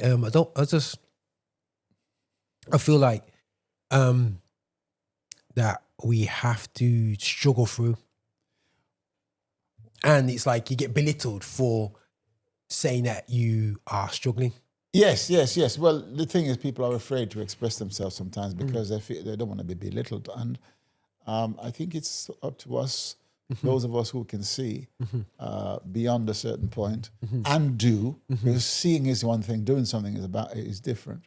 So, some of us have got structures where we've set things up and we go and talk to people about, tell me more, tell me about how you're feeling, tell me this, tell me that. And it really does help. And as I say, simply interviewing a person, and sometimes you learn to get things out of people that they don't even know that. Yeah. It's inside them. And they talk about it. I find that when I do my interviews, especially with the heritage stuff I've done, I remember one of the guys came out and says, Roger, I had to let go of that. Thank you. Yes. I was like, yeah. huh? See, you literally, and I found that I couldn't do. It sounds weird, guys. Like I've done about 80. I do interviews all the time, which is a process in itself. But when you do we focused documentary, go into. I said one day I picked to do 3 interviews in one day. Biggest mistake I've ever done. All right. Because not because the interviews never went well, but it drained me emotionally. Yeah. The draining is incredible. Yeah. You know what I mean? And I said to people, it goes, I can do that. I said, are you there? No. The cost, you got to make sure that even in yourself, you know what I mean? You have to keep in mind, because their trauma touches onto you. Absolutely. You know what I'm saying? And because you're empathetic, because you're looking for their things, it solemns you. You know what I mean? 100%. And you can't. So my encouragement is not to say not to do it if you want to do it, but be prepared to hear a lot of things that you don't know. Yeah. And sometimes I got to tell you, especially on the military front, I'm interviewing, I'm realizing the depth of what I'm extricating from them. And they didn't even realize how far they were going. I just thought, you know what, this is being recorded, so I want to stop it. So I didn't stop it. I just navigated away from it. Yes. Because it was getting to a point where it was so deep. Yeah. But no, 100%. Deep. Yeah. We're talking frontline stuff, right? I'm saying, just navigate. So you got to have that skill as well and that mindset to also get the message, but make sure you don't go too deep because you got to remember them as well as an individual. It is affecting them. Yeah. And what I do encourage people once they do an interview and they've got that interview to share it with families because a lot of people don't realize that even as siblings, you don't necessarily know each other.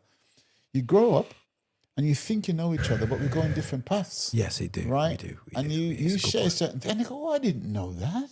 Yeah.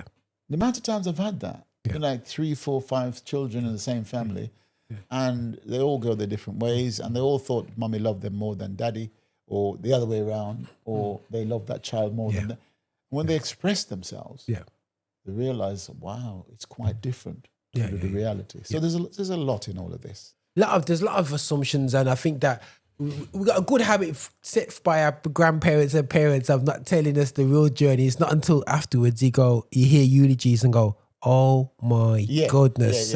And I'm tired of waiting for eulogies to hear certain stories where I go, hold on.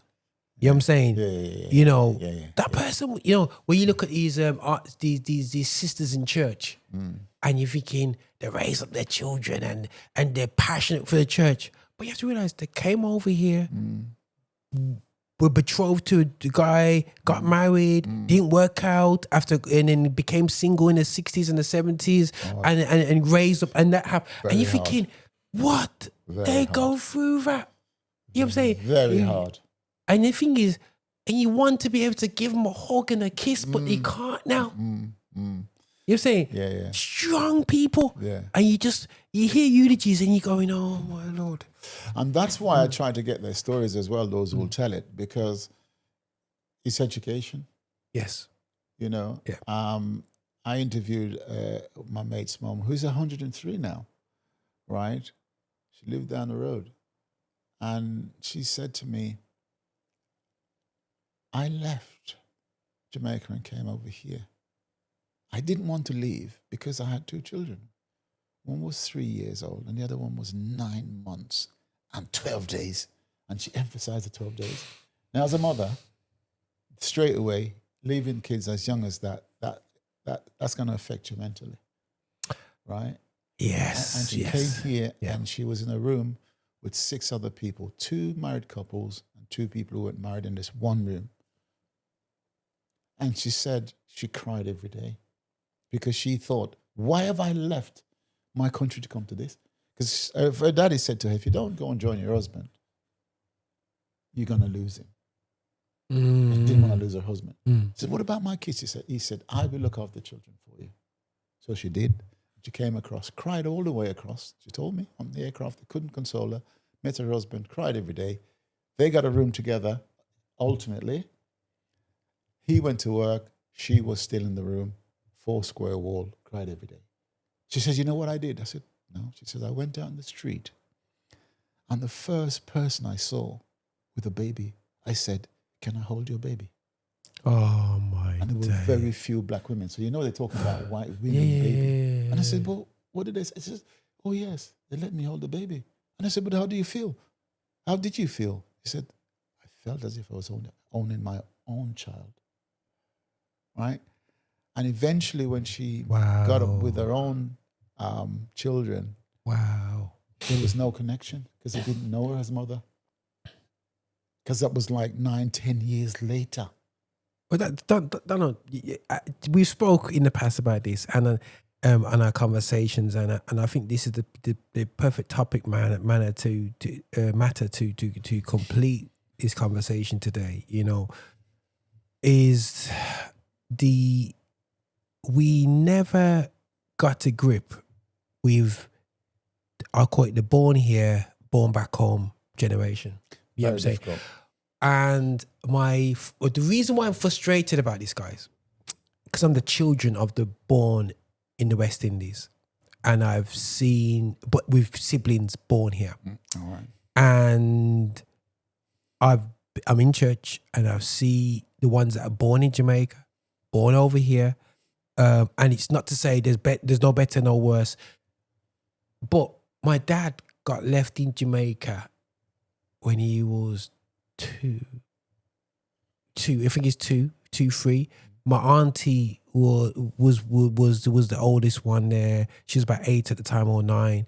And then I had a younger auntie who was probably about 1 or 2 when they go. And I think to myself, next time there's no FaceTime, there's no real letter, there's no nothing apart from a letter says, oh, your mommy says hello. Apart from that, silicone money in the envelope, I'm saying this is from your mommy. Yeah. I'm going over a decade later. Then you pop up and you see these people, and I was that child. My dad left when I was 4. Yeah. My mother left when I was 7. I didn't see them again until I was 13. Right? Did you grow up by your grandparents? So, no, I grew up with my godparents. Godparents? Godparents. Me and my brother. So there were 5 of us. Yeah. And we went different. Hold on. Right. So you got left in Jamaica. Yeah. With some of your other siblings. Yeah. And then they left to come over here, both your mom and dad. No, your mom, dad first, My and dad then your first, mom, yeah. and then your mom. And then you never stayed in one place. I stayed in one place Yeah. with my brother. Yeah. My sister went somewhere else, another place. That's my older sister. Yeah. My younger brother went to another place. And my last sibling went to another place. So we're different places. And your parents are over here. Yes. Trying to set something up for you. Yes. So when he came over here, did he come over one by one or all I together? came with my brother. Yeah. My sister came first, my older sister. Yeah. I came with my brother Yeah. because we lived in the same Same house. house here. My younger brother then came sometime later. Yeah. And my other sister didn't come at all. At all. What? So we've grown apart. So, the younger brother who came over later, Yeah. was he vexed because of that? I've heard stories that they're vexed because they got left in Jamaica. Well, I wouldn't say it was not every vexed. not every situation, But I know what you're saying. but there's and they hold that resentment, Yeah. It varies a lot. Yeah, right? yeah. And I find that in my interviews as I interview people Yeah. because when I set up the Forgotten Generations, that's one of the things I wanted to look at. What happened to me? Must have happened to a lot of people in being left behind. What happened to the parents when they come here? So I put a question mark in there and said, what happened next? I want to interview all those what happened next. The youngsters were left behind, and I want to interview the parents who came across here. Because that's another subject. Yeah. How do they manage? And the thing is the parents, the grandparents generally have majority of them have died. The ones who were the parents coming over here, and they had a stiff upper lip when it comes to communicating their feelings and whatever, and so on like that. And then it's tough because I'm a grandchild, and as I get older, they think they're hiding it and it's obvious. You know what I'm saying?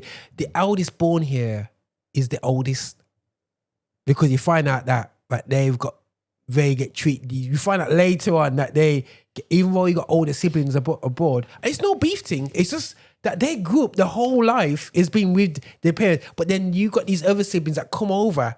And all of a sudden, you got older brothers that are 10 years older, 15 years older, start walking and say, hey, boy. You're like, who are you, bro? This is my yard. You know what I'm saying? So who are you coming over talking to me? Yo, you know what I'm saying? Where are you going? You go back to auntie and uncle, back home in Jamaica. You know what I mean? Right. That's your parents. So they got that battle. Yeah. And there's plenty. And I've come across it, right? And I tell you this, I've seen so many variations of this. Yeah. Right?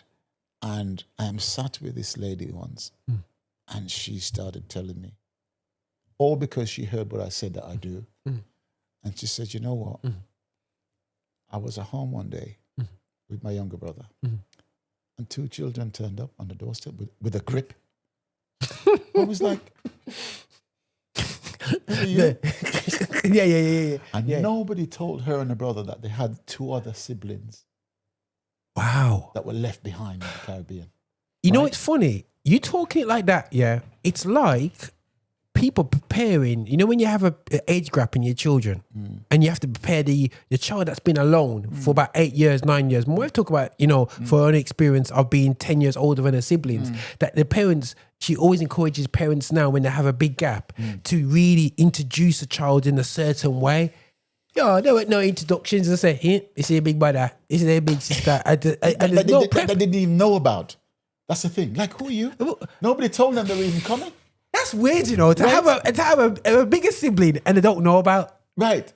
So, honestly, what we talked about just now was the mental side of things. A lot of people don't realize that we need to look into that because that has affected so many of us. Yeah. Number 1, being left behind. Number 2, how you got on. Because some people, it was a good, bad, or indifference, right? That's the experience with a lot of people, okay? Then you take out of that and you come from there to join with the ones that were born here. That good, bad, or difference, how you get on. Yeah. First of all, a lot of people sometimes do not ever bond with their parents again. Because they don't even see them as mother and father, because mother and father is either Uncle Joe or or auntie, grandma, whatever. That's mother for them. Yeah. So when you come over here, one said to me, why am I calling you mother? Yeah. I said, because I'm your mother. Oh. Yeah. So you know when you growing up with your godparents, how did you refer to them in Jamaica? You didn't call them by the, obviously you couldn't call them by their name, but says, yo, Tom. how did you, is it always uncle or you call them? Yeah. You are very respectful. When you're brought up in the Caribbean to your elders, so whatever their names were, you would call them that name because it wasn't hidden. I knew they were my grandparents, right? So I refer to them, my godparents rather.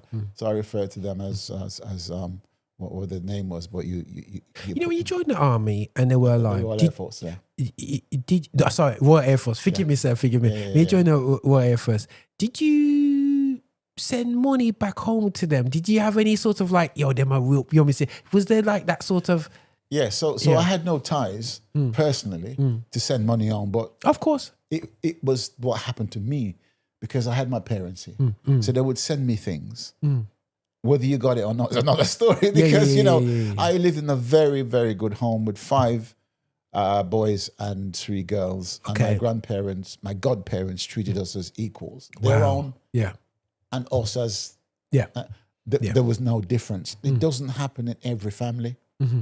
So when you send stuff, they shared it around. But in some family, you didn't get it at all because they just, I know. So that caused friction as well. Yeah. But, I was very fortunate in that I did not feel unloved by my godparents and bless them for it. It's actually great. But I still pined for my parents because my mom and me and... They will say I'm the favorite. I'm right in the middle of 5. Yeah, man. And probably I was. Yeah. But I didn't play. I didn't play it. But I was so attached to my mother from day one. She couldn't leave me anywhere as baby. Okay. Right. So when she left when I was 7, I'm thinking, when am I going to see her again? And that's like every day. When am I going to see her? And when am I going to go on that big iron bird, which is what we used to call the airplanes? And, it lasted a long time. From 7 till 13. You're just thinking, is it going to happen? And it did. But fortunately for me, I bonded straight away when I saw my mother. And that bonding was just probably even stronger than ever. Right?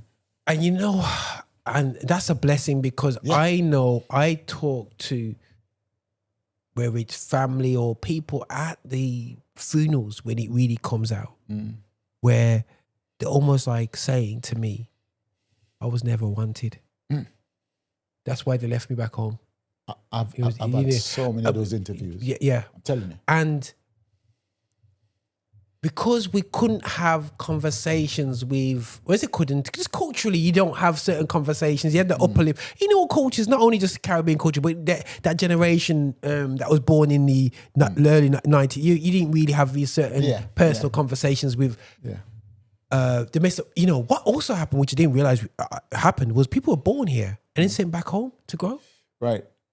I interviewed somebody last week, born here. Long story. You've got to see that interview. It's amazing. He ended up being a world championship boxer. But honestly, from being born here, being sent back home to the Caribbean, in this case, Jamaica, spent 3 years there, was terrible. 3 years. Came back in 13. And each time when he went there, he was an English boy. In the class. So he had to go through that. When he came back after 3 years, he was Jamaican. So he had to go through that process. But what happened in his life in that space of the 3 years, and then after that, to become a world championship boxer, amazing story, I tell you. Yeah, we'll look out for that. Please, guys, make sure you check out the website. And I think just that alone, that's a dynamic in itself. Just to go home, drop the children at home, and then come back here, and then keep dropping. And I've heard about this. Well, I've seen it happening, and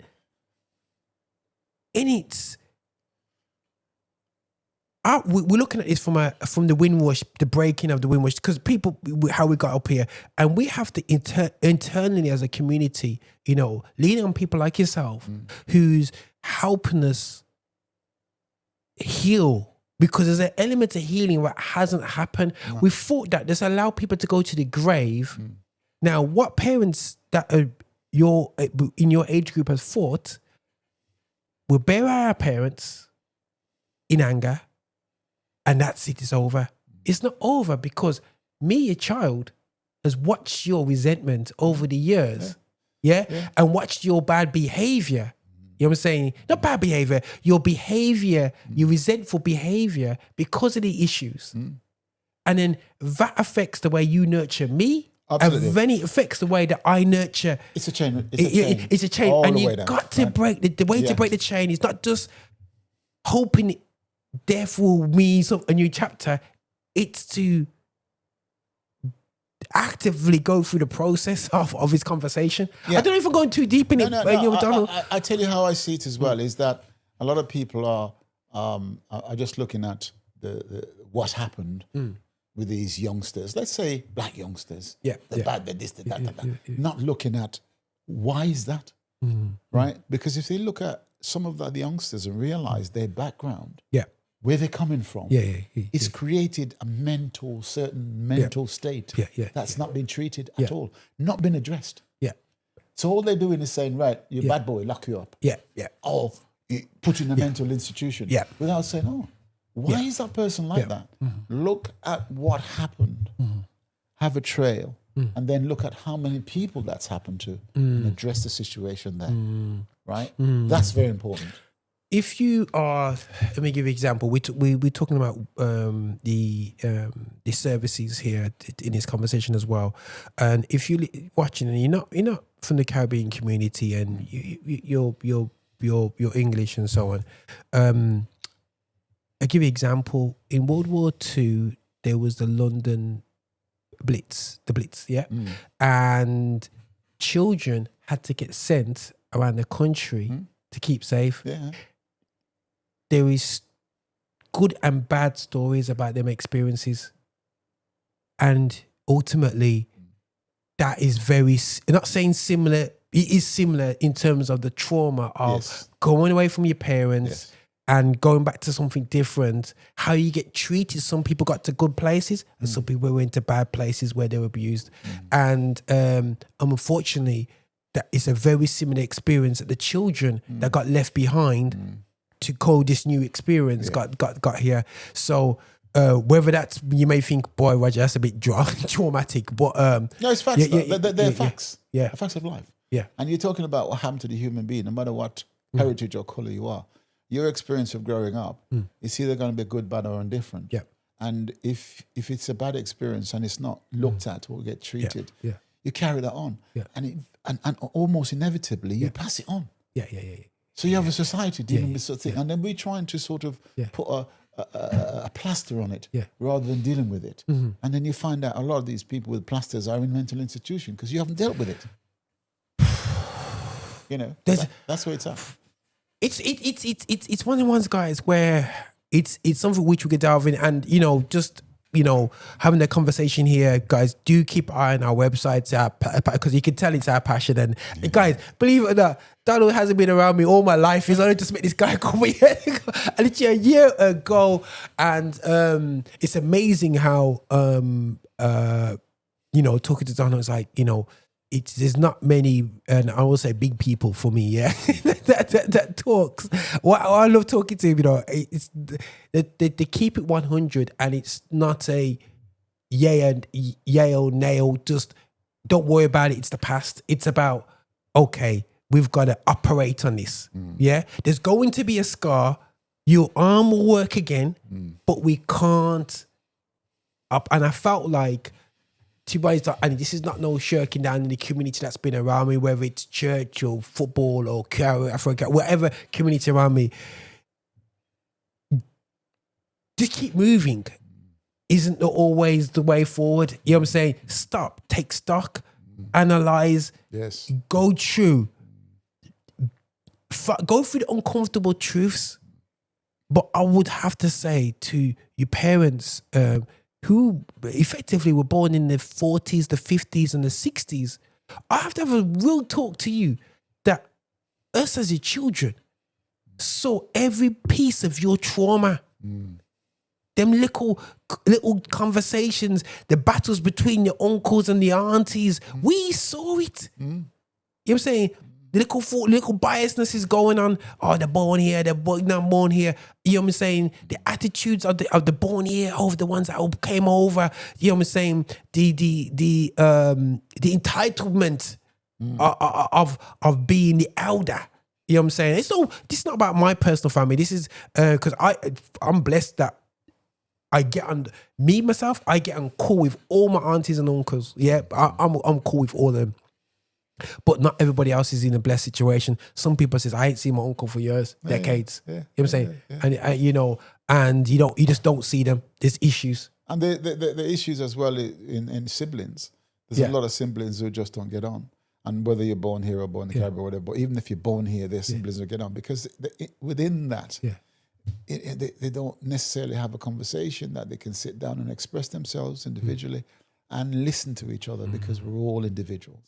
Right, and it helps the mental state, right? It's a healer.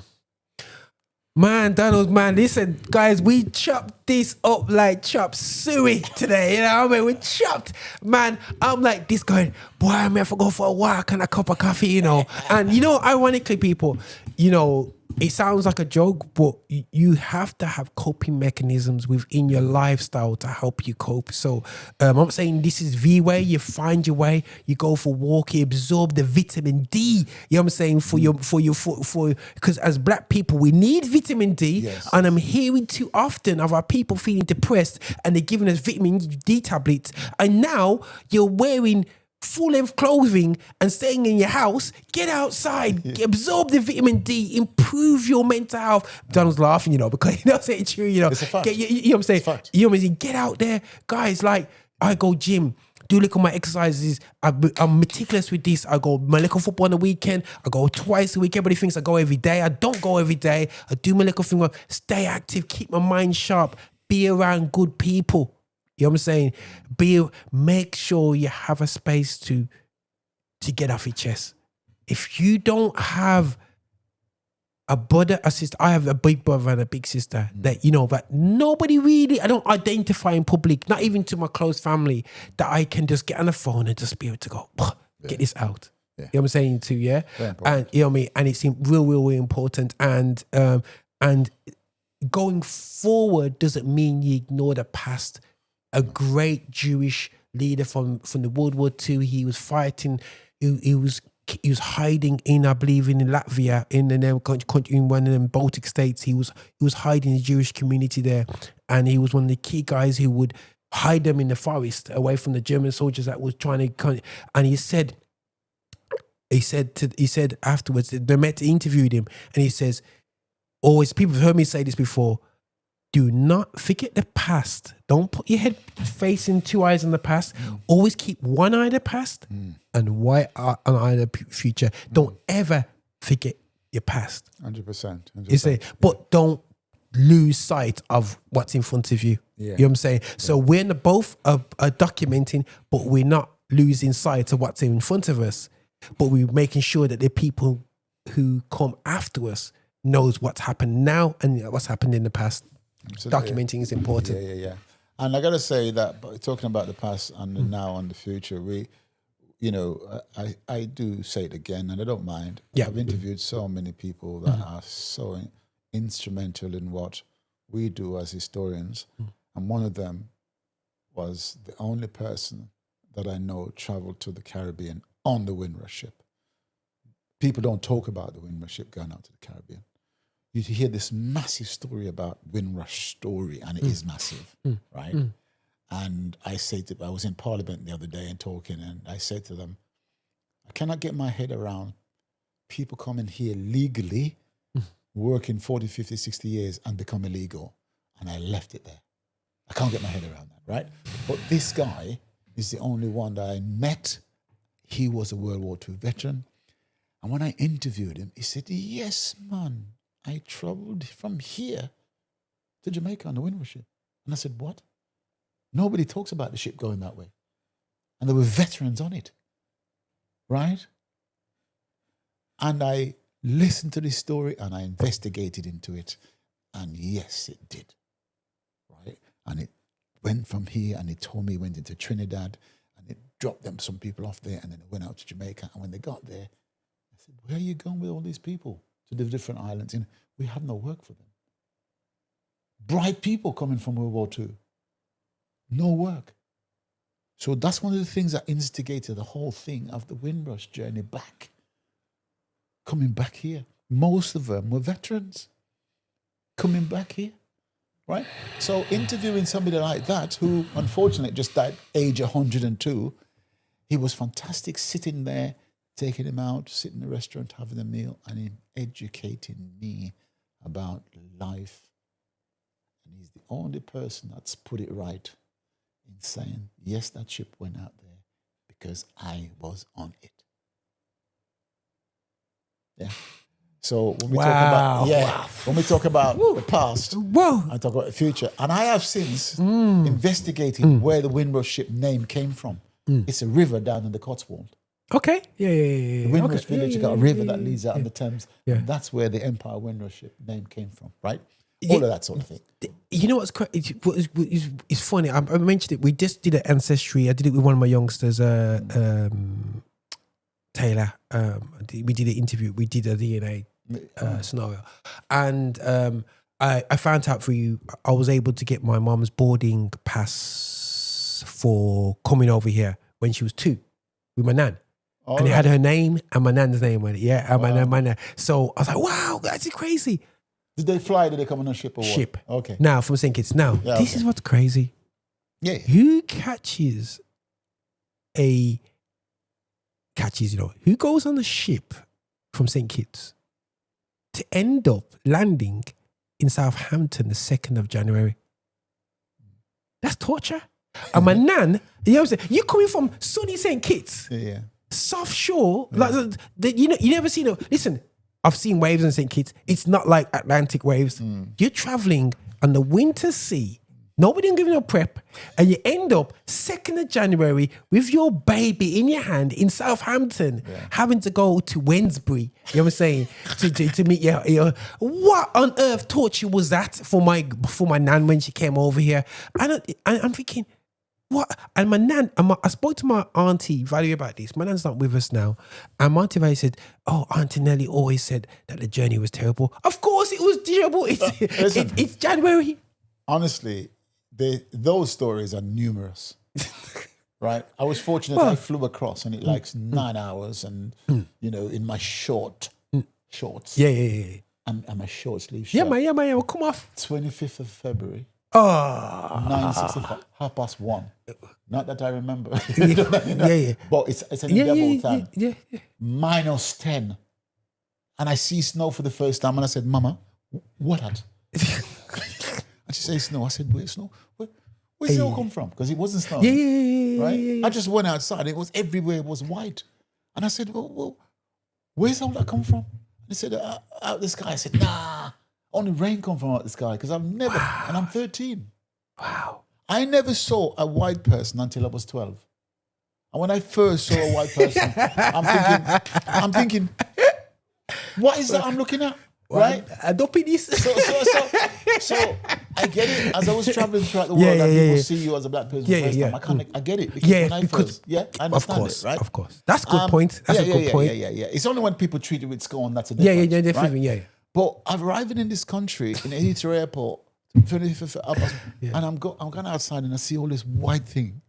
I'm thinking, what is that? Right? And it just snowed for 3 weeks nonstop after that.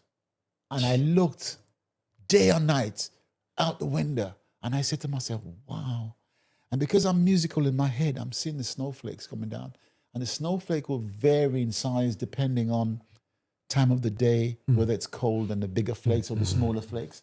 And I started interpreting it in my head to music. Yeah. Although it's quiet, the snowflakes, it's like a song playing in my head. Right? Yeah. So I turned it to an advantage. Yeah. I loved it. Yeah. You know what I'm saying? But it's only hours or days before I was in the sunny shores of Jamaica. Warm. Never experienced a minus temperature in my life. So I get it when you say somebody put on a ship for however long that was. I mean, bro, it's not 2 days on the ship. I tell you that for free. No, it's not. It's not. No. And I'm sure my nan said to me when I was younger, but I had to go to Italy first. Well, there's all of that. Sometimes there's diversions. Yeah, and the veterans will tell you they went to America in different parts and whatever and come across. That's a different story because they had to be escorted by all these different ships because the Germans were using the U-boats and there's over 300. There's over 300 downed ships, wrecks between here and the Caribbean.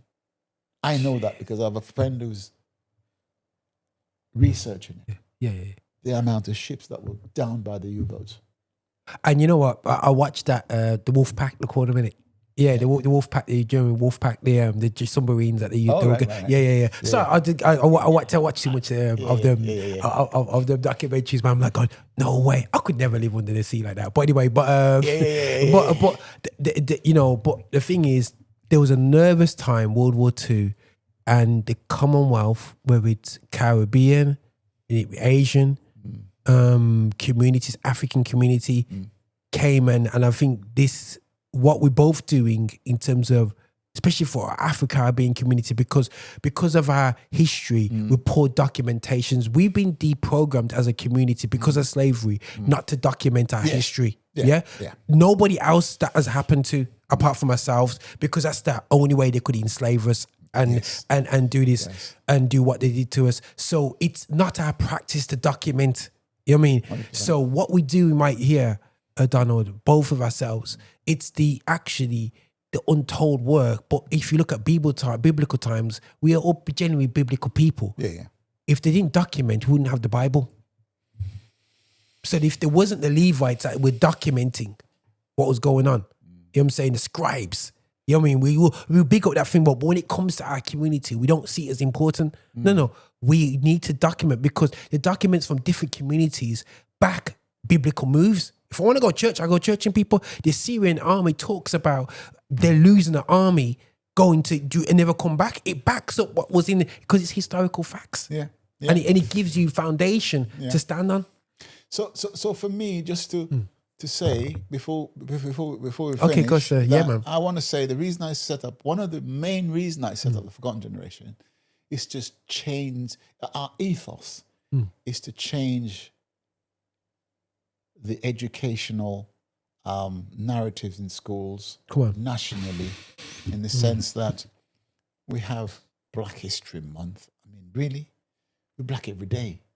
History should be taught every day of the year, like all other history. I'm not segregating. It's true. Preach it, man. Preach it. It's true. Black history, and also Black history is British history. That's another thing. But just to have it 1 month a year, really. So the national curriculum, the ethos of the Forgotten Generation should change in national curriculum to teach Black history permanently in schools. And it can be done. So that's a massive emphasis coming from where we coming from as the Forgotten Generations as an organization. Come on. And don't worry, guys. It's tough luck now. I've done an interview with Donald and we have to work more together because there's no point us doing two great works out there and like each other. Yeah. We like each other too much not to work together, man. You know what I'm saying? Bring our skills together. Yeah. And I think that it's been enlightening, Donald, and I appreciate as an elder, man. I appreciate. Thank you very much. I've enjoyed every moment of this conversation. You know what I'm saying? You touched some bases, and I have to. Anyone who's listening, and if you got any more questions, I'm going to put links in the description. If you do contact us through the websites, both of ourselves, in terms of different things. If you are service personnel or you want to talk about mental Windrush issues, whatever, and you want to have set up a conversation, this could be a wider conversation we can set up. We can easily set up a conversation where 10, 20 people, and we can document that conversation. I'm sure Donald would be happy. I know Donald would love to be in a space like that where we can document that conversation. That may be something that we need to look into, Donald, where we need to have a little bit of a conversation like that. Absolutely, because like I say, I interview people regularly, whether it's here, whether it's in the Falklands, whether it's in the Caribbean, whether it's in USA. All we need is the internet, and I do a Zoom visual. Yes, I do realize and I do understand that some people don't like to be visual, so I have a podcast as well. So I interview people and they just talk, and then some people don't want to be seen; they don't want to talk in terms of being heard. So I write articles. Wow! So you go on the website, and I've got articles on there. You tell me a story, I come back to you in a couple of days, and people go, "Wow!" Because you listen, and then you put it down on paper, and people are amazed. So I have all the avenues capture people's story. What's he saying? He's an extremely multi-talented guy that can do. I'm a trainee scribe. He's a chief scribe. He's even a chief scribe. You have to go. Jedi master. You know what I'm saying? It was a Jedi master one. So what I'm saying to people as well is that I understand that some of you don't want to actually. You might feel nervous about it, but I say to people, you know what? Come and have a chat. And what I say to them, you know what? We're going to go on the highway. And then we're going to come off on some lanes. And we come back on the highway and carry on. That's your life journey. Yeah, this is Jedi Master, man. Yo, man, listen, guys, I am blessed. It's a look back. I'm next to absolute ninja at this, and so on. So I'm here to learn. And guys, you know what? And I will encourage everybody, wherever you in your creativity, craft, and whatever, just always, be open to listen, to learn, and to understand, because that's how we keep it moving, growing, because that's how we get further on. And I just want to encourage personally my community that's listening in, and the wider community that's looking and going, okay, what's this really all about? This is not saying that we're superior to anybody. This is just us just highlighting truth. No, that's not what we're doing. We're just not even highlighting. We're putting the truth back in. Verse 2 and 8 is missing. We're putting it back into the book or whatever you want to look at it. Yeah, and it's important that history it has a full perspective, because it helps how you treat people today in this turmoil of nationalism that's going on today. It really gets you to understand that what this thing is really about and make it. And can I say, there's connectivity as well, because you may hear or listen to or see what we've said here now today. We have membership, and we like people to share what we talk about, what we've captured, and everything. So you can become a member of the Forgotten Generation. It's quite easily. You go on the website, and then you scroll down the actual page on the website. You will see where it says membership. It's free membership. We also have a newsletter, a monthly newsletter. And you become a member and you want to advertise things that you do, put it in the newsletter. You do. So we all work together as a team, and we increase that well beyond local, go from locally to nationally to internationally. Come on now. And let's be global about it. Come on now. Guys, thanks for listening. Thanks for watching.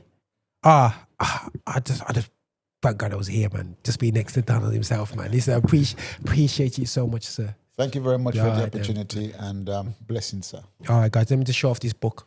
Yes, man. Lest we forget. Amen. Hey, this is your bishop from Rock Solid. Thank you so much for watching us on YouTube. Thank you so much for clicking and subscribing, and also sending these videos to other people as well. We are so hungry to get your support. So remember, check us out on our website, and also check us out on Insta, and wherever you want to find us on Spotify. You can play us all day as well. And just make sure that you are supporting this channel, that we are developing our agenda towards music of Black origin, and that is gospel music with a message. So please walk with us on this journey. Bye now.